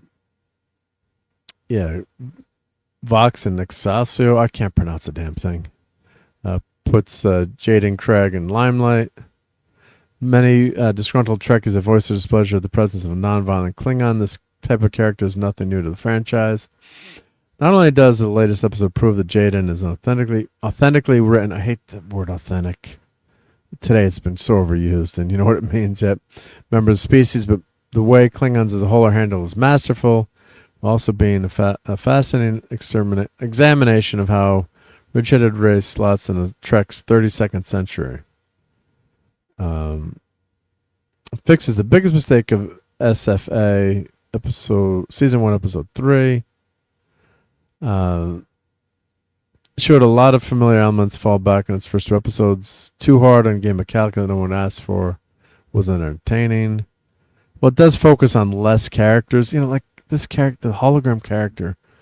What a disaster of a character that is. Yep. It's just... Starfleet Academy, Jason of Star Command. Oh, I love Jason of Star Command. He was greater than Starfleet Academy. Yeah. I'm going to sing like a bird if they threaten me with a bench watch. Yeah. They need to play Careless Whisper in the background of that scene. Like her character, it's just ridiculous. You have a hologram that knows everything, right? At least the doctor, it made sense how he was turned on for so long in the Delta Quadrant and all the medical staff was killed. But also, you think they would have trained a lot more people to be doctors or physicians or nurses on the show, not just Tom Paris. But that's an aside as well. But just a ridiculous character because you've got that computational power. You would know everything, right? So I guess it's an AI that doesn't know how to act, maybe, but it's just a ridiculous character. Yep. The doctor has used the perfect amount and handled brilliantly. Well, I love Robert Picardo's doctor, but just seen him in this show. Yep. The nostalgia. Yeah, see that's not terrible, right? It's not great, but the honeycomb top is ridiculous. But if you'd had God, that would have been cool if they'd had one of the versions of the Enterprise as the building, but there's no need to have it take off and to go back into space. But that would have been a cool idea too. Yep, have the Enterprise at Starfleet Academy. Yep. Yeah, it's just I don't know why they have the ship taken off, right? Yep. Oh, this person gives it an A. But it's just a mess all around. But it was marginally better than the first 2 episodes. I'll give it that. So that's enough Starfleet Academy. I don't think anyone's really enjoying it that much. And I wish we had gotten give us TOS era of Starfleet Academy where everyone acts like it's really the military and not set in the quote unquote future, Discovery future. It's just a mess. Yep. Just a mess. So let's show a couple of enabling items and interesting items. So people have figured out how to make Wei Chang made the original communicator. It turns out it's from a Plastic Sterling Company pencil box. So how cool is this? You learn something every day about Star Trek. So look at that side profile. What does that look like, people? Star Trek fans out there, like a communicator. So he chopped up the quadrants here, and actually, you'd think I would just cut it across like that, but he cut it at an angle here. And you can buy these pencil boxes. Now, of course, the price is jacked up since everyone figured this out. And they've got the quadrants here and how it was assembled. So it's not entirely square off. And, it's lower here too, right? It's not at that line of that box. So this is basically, like a sliding tray here, and you keep your pencils in there, right? Because why not? You're going to school and you don't want to lose your pencil. So then showing how it's all chopped up, and people are making communicators now using this pencil box. Is what Wang. Okay, I'm trying to say his name correctly. Hua Chang, thank you. Great design of a lot of these props. So they're figuring out, how this worked, and things are lining up too, like the bumps in the bottom. And if you read this article really in detail, you can see how this all fit together. But really cool stuff. Yep. So the front and the back, and that makes sense too, right? You're going to make a prop. You're going to try to use something that exists, and that way you can do something much faster and a lot cheaper than creating everything from scratch. So he you make the original communicator, and you make a mold from this shape. So this saves you a lot of time, right? If you're cutting up something that's already exists, you cut it up, and then you make it, and then send a lot of these dimples and everything makes sense. Confounded people for years, like why certain things were on this communicator. So I think there's Alpha, Epsilon, and Zeta. Those are 3 original surviving communicators, and they're comparing them all to each other. and really great in-depth article. But I wanted to share that with everyone. So check that out. And you can still buy these pencil boxes on Fleabay, 60 to 120 bucks. I saw they were ranging, in prices, and really cool. And then as soon as you see that, you're like, aha, that's it. That's the communicator. So he has some great articles and YouTube videos on this. So check that out. And where no pencil has gone before, right? So really cool, really cool. And it makes a lot of sense, that you would do something like this to save time and use real, quote unquote, real world items. Like, famously the salt shakers from Star Trek were, they said, oh, let's find some really crazy looking salt shakers. And then when they got the props, they're like, no one's going to know these are salt shakers, but let's use these as the medical tricorder, the spinning, Dr. McCoy scanner that he holds up that comes out of the tricorder. So really, really cool. Yep. So you could make, here's another article, how they, going into detail of the communicator and how it all fit together. And it goes, now you could 3D print or make something. There's something fun about doing it the original way, right? So you can make a mold of this. I wonder if Gary Ambrosia, I'm sure Gary knows all about this, and gonna text him this. Yep.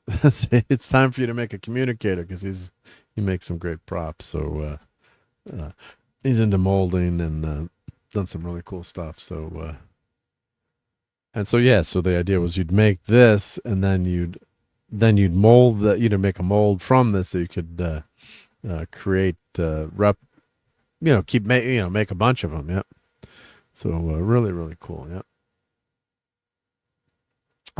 All right. So we got that. Oh, it's a semi-enabling. Now, of course, this is, while we're on the Star Trek theme here, William Shatner just posted all his appearances for the year. So God, he makes me feel lazy sometimes. All that he does at his age. God bless the great captain. But so here's the list of his appearances. So let me put this in the chat. There we go.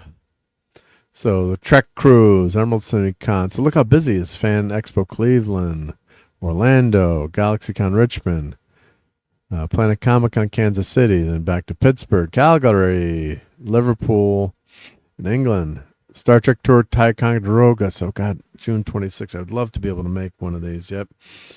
So that's not too far from me. Probably like 3 or 4 hours, I'm guessing. That's in June 26th, and then you can see him on the bridge there. So God, that's great. So I don't know if I could go see that, but God, that would be fun to meet, go with some Star Trek fans, and cost a few shekels to meet on the bridge there. But God, what a dream come true to be there, to be with Shatner there. Coming to New Orleans, there you go, Claude. You can see him at GalaxyCon New Orleans. Then he's going to Raleigh. Then he's going to Boston in August, and then to Vegas on August 9th. So he's going to be there at the big Creation Las Vegas. Then at Fan Expo Chicago. Going to see our buddy Nick Weiser in August. But look how busy he is. Then he's going October 24th to Comic-Con Scotland. And then he's coming back to the Ticonderoga set November 13th.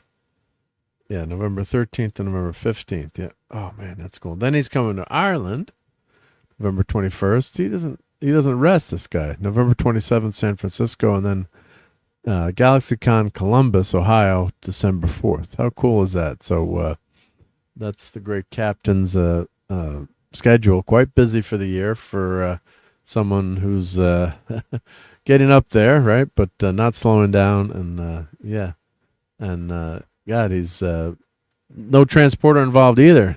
He's still heading all these great places. Yep, and hail to Cabe Levine. Yep. Yeah, so really amazing Shatner. Yep. So let me show our enabling item for the night here. Tom likes turtles. I did send this to Tom. So you can order these really freaking cool, VHSs are back now, right? Because of the cool artwork you can have on them. So this is the Ninja Turtle slipcase edition VHS. So I guess is this one movie? This ain't no cartoon. Yep. Limited edition VHS release from Vice Press Home Studio. Edition of 400. 4-color slipcase featuring original theatrical art. Green tape with full color face sticker. Turtle bandana spine sticker. Met the great Matt Ferguson, awesome artist. A3 poster. So I guess is it? Oh, it's a random. Is it random? Let's see which one you get. Oh, so you don't know which spine you're getting. I guess that's the deal. You don't know which spine. It's a random spine. Yep. It's all the same movie, but you don't know what you're getting until you get it. So it must be green, and then you can get one of the 4. Or you can keep buying them so you get each one. Yep. So that looks really cool. Yep. And Gen X Guy, hey, Gen X Guy says The Secret of the Ooze returning to theaters in March. Definitely have to try to catch that in the theater. Yep. So here's the link to this enabling item. So here we go. So this is VHS is back. And of course, that's how I first watched this. Yep, on VHS. Yep. Oh, it's UK only in PAL. Oh, thank you, buddy. But even if you can't play it, it's great to look at, right? That's too bad it's only in PAL. Yep. Please note only playing European VHS players. Please check compatibility before ordering. Now, can you buy it? Do some players do both? I'm trying to remember now. If you have to buy PALs. So PAL is the format across the pond, and it's actually better resolution on PAL TVs, but they're not compatible yet. So I guess you could convert it, but if you've got the movie. But what's cool about this is the design there. Yep. So I guess they've got different versions, I guess. So this is slipcase edition. Is this a different movie, or are these both the same? Maybe it's just what they come with, maybe. Edition of 400, I think. Or maybe one. Oh, there's one that's a limited and one that's a timed edition, probably. I guess.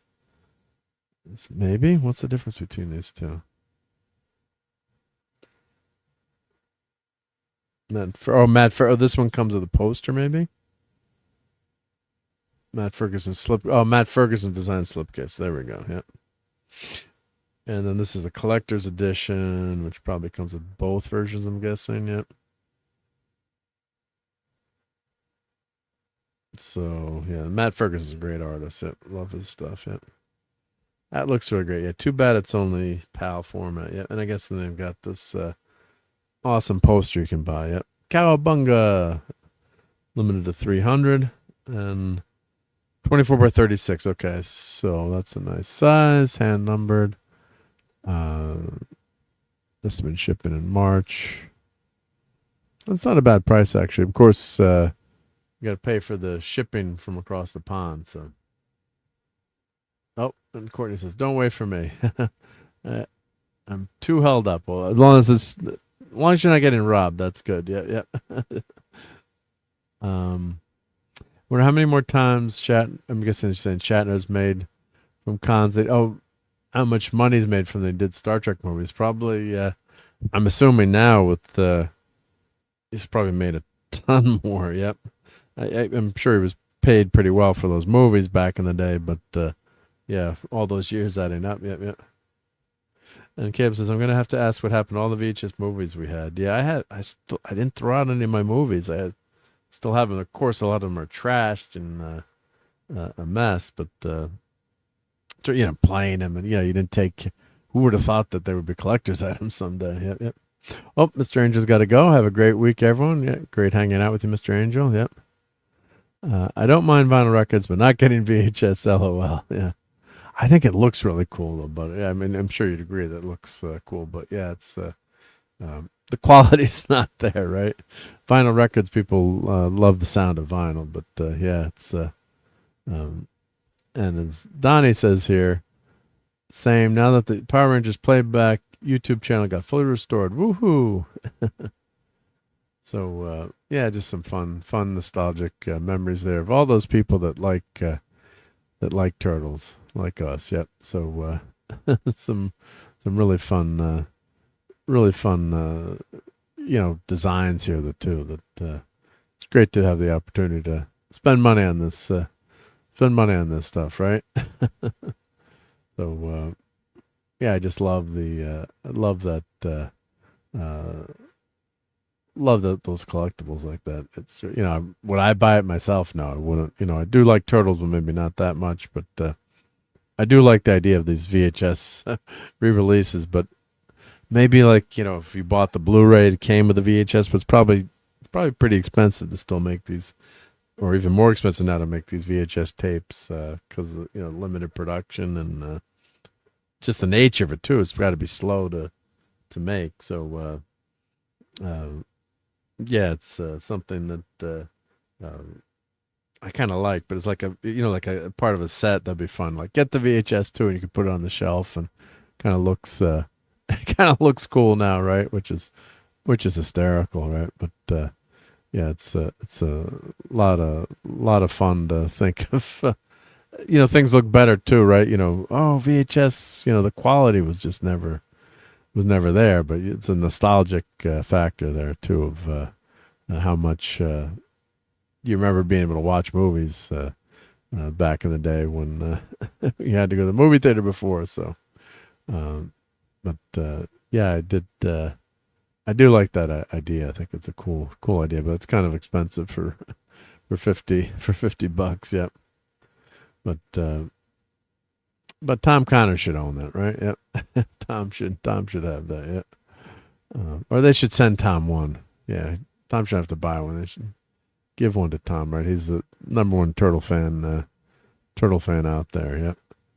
So, all right, peoples. I think we covered everything that we wanted to cover tonight. I don't think did I miss anything that was on my list to cover? Let me check my my channel notes here and make sure. Let's see. And then we're going to thank our channel members and supporters here. Let's see. What else was I going to? What else was I going to mention tonight? Yep. Well, we did Starfleet Academy. Fallout. All right, we'll save Fallout for next week. But I have been enjoying Fallout, and Maximus is not a moron anymore, which is a good thing. So yeah, we'll talk about Fallout next week. But I still have been enjoying that. Oh, let's catch up to the chat here too. Yeah. You remember the original Star Wars trilogy on VHS? Yep.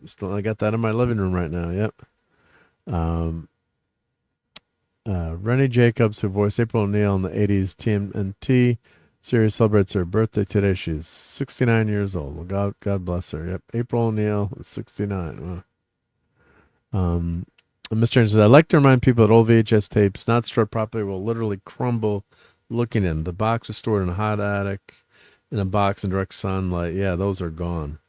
Well, I keep mine in the basement. I was, at one point, I'm like, I'm going to just throw all these out. And I thankfully I kept them. And I do have a lot of old TV shows to record, which I don't really care about. But what's fun is when you go back and then you see all the old commercials. I popped a few of them in. I still have a VHS player. I have a VHS to DVD burner.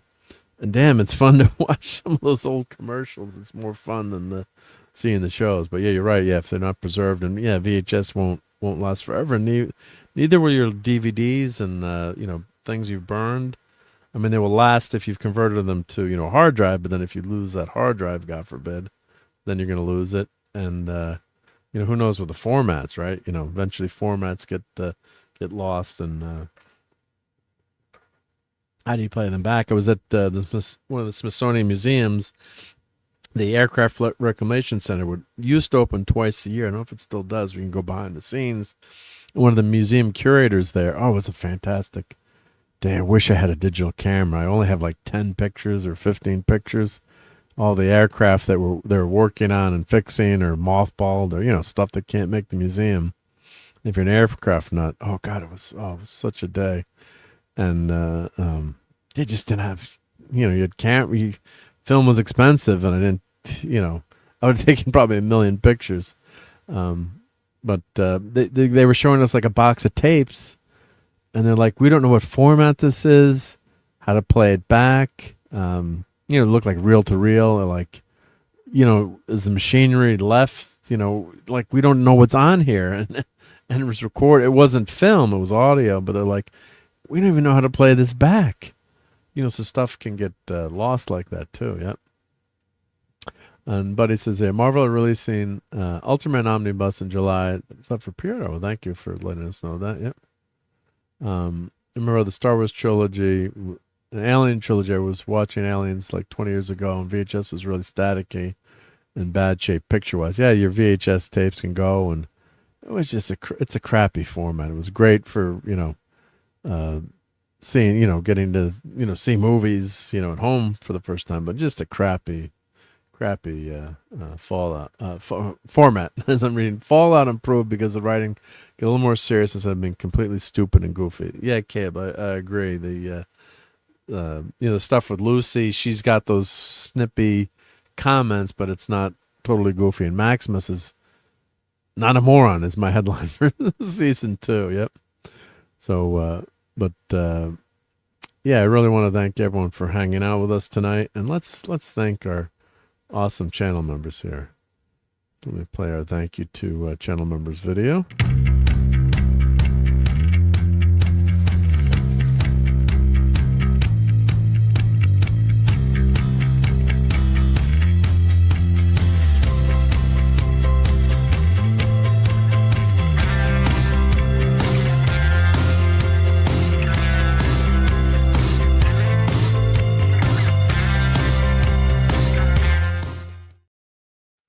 Thank you so much, everyone. We did have some new subscribers, so I'm going to have to update that with the new peoples. But let's thank all our top fans tonight. Yeah, we got about 50 people watching right now. I hope you enjoyed. I think this is the first time I've been solo the whole darn time. So thank you for sticking with me, and hope I did okay on going solo. But thank you, everyone, and let's go through the chat here. So we had. Let me shrink this down so I can read all these names here in the list. So we had Little Crazy Nostril, Classic Comics, E-Clay, Joe Dog, Randy, Anthem 21, Midnight's Edge, Great Tom, Hember Jeremiah, Claude Salling, Claude Parrish, Caleb Levine, Tim, the Great Admiral Teague, Buddy Hepburn, Courtney, Geoff, or aka I don't share my data even though your ISP knows everything you're doing, Marks 47, Alaska Jeff, Oliver Belmonte, RobAltis, Brian Hepburn, Phantom Outsider, D. Bud Martin, Brian Barth, Keely Chow, Maddie's Daddy, Mr. Angel, Wes Cagle, Kimberly, a.k.a. David Jones, Sentinel Ranger Donnie, Don, Lemon Pie, The Stream Elements Bot, and 32 Flavors of Nick Weiser. And let's check on our vertical friends here. So we also had Your Old Toys. We also had That Gen X Guy, Get Good. The Stream Elements Bot. I think that's we didn't have as many people on the verticals tonight, but I don't know. Come on, vertical people, come on back. I'm skinnier on the vertical, but also thank you to Nick Weiser for his awesome, huge super chat. So he gave me a crazy $15 super chat. So thank you to Nick Weiser, and Wes Cagle says also had a member chat.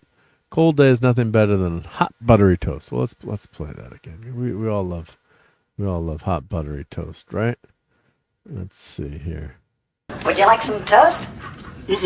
Some nice hot crisp brown buttered toast.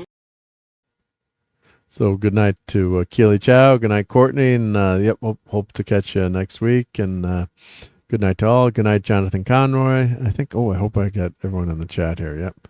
So as people drop in, thanks to all those lurkers out there. We love lurkers. That's a good kind of stalking, like the lurkers on your YouTube channel.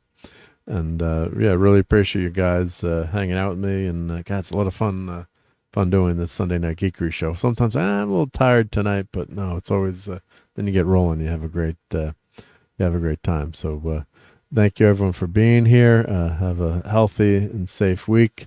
Stay warm out there. Don't freeze you know what off. And thank you for a great show, Keely. Thank you very much. Much appreciated. Yep.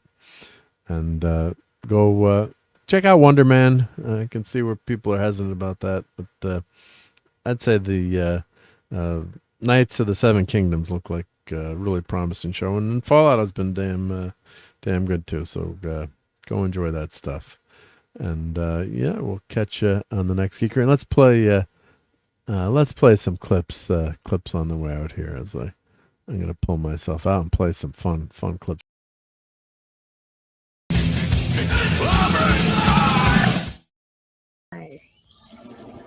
Never that way. God damn it, Mark! Jeez! It's because a droid don't pull people's arms out of their sockets when they lose. Merchandising! Where the real money from the movie is made. And Callie in your place, would you? Probably not. What about you? What about me? Why don't you go? You are expendable. And you're not? No, I'm not. I am not expendable, I'm not stupid, and I'm not going.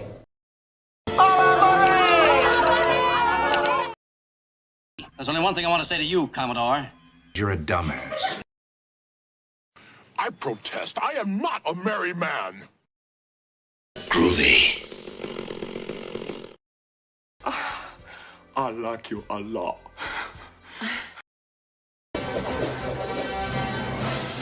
Hey, Jim! Whoa! Excuse me. That's a bad outfit! You have to set an example even in the face of stupidity. Now, everybody that reads comic books knows that Kirby's Silver Surfer is the only true Silver Surfer. Get those nerds! Nerds! What? Fun storming the castle. It's 106 miles to Chicago. We got a full tank of... Where'd they go? Right there. Oh, screw you! Never that way. God damn it, Mark! Jeez! Fun storming the castle. It's 106 miles to Chicago. We got a full tank of gas, half a pack of cigarettes. It's dark, and we're wearing sunglasses. Hit it.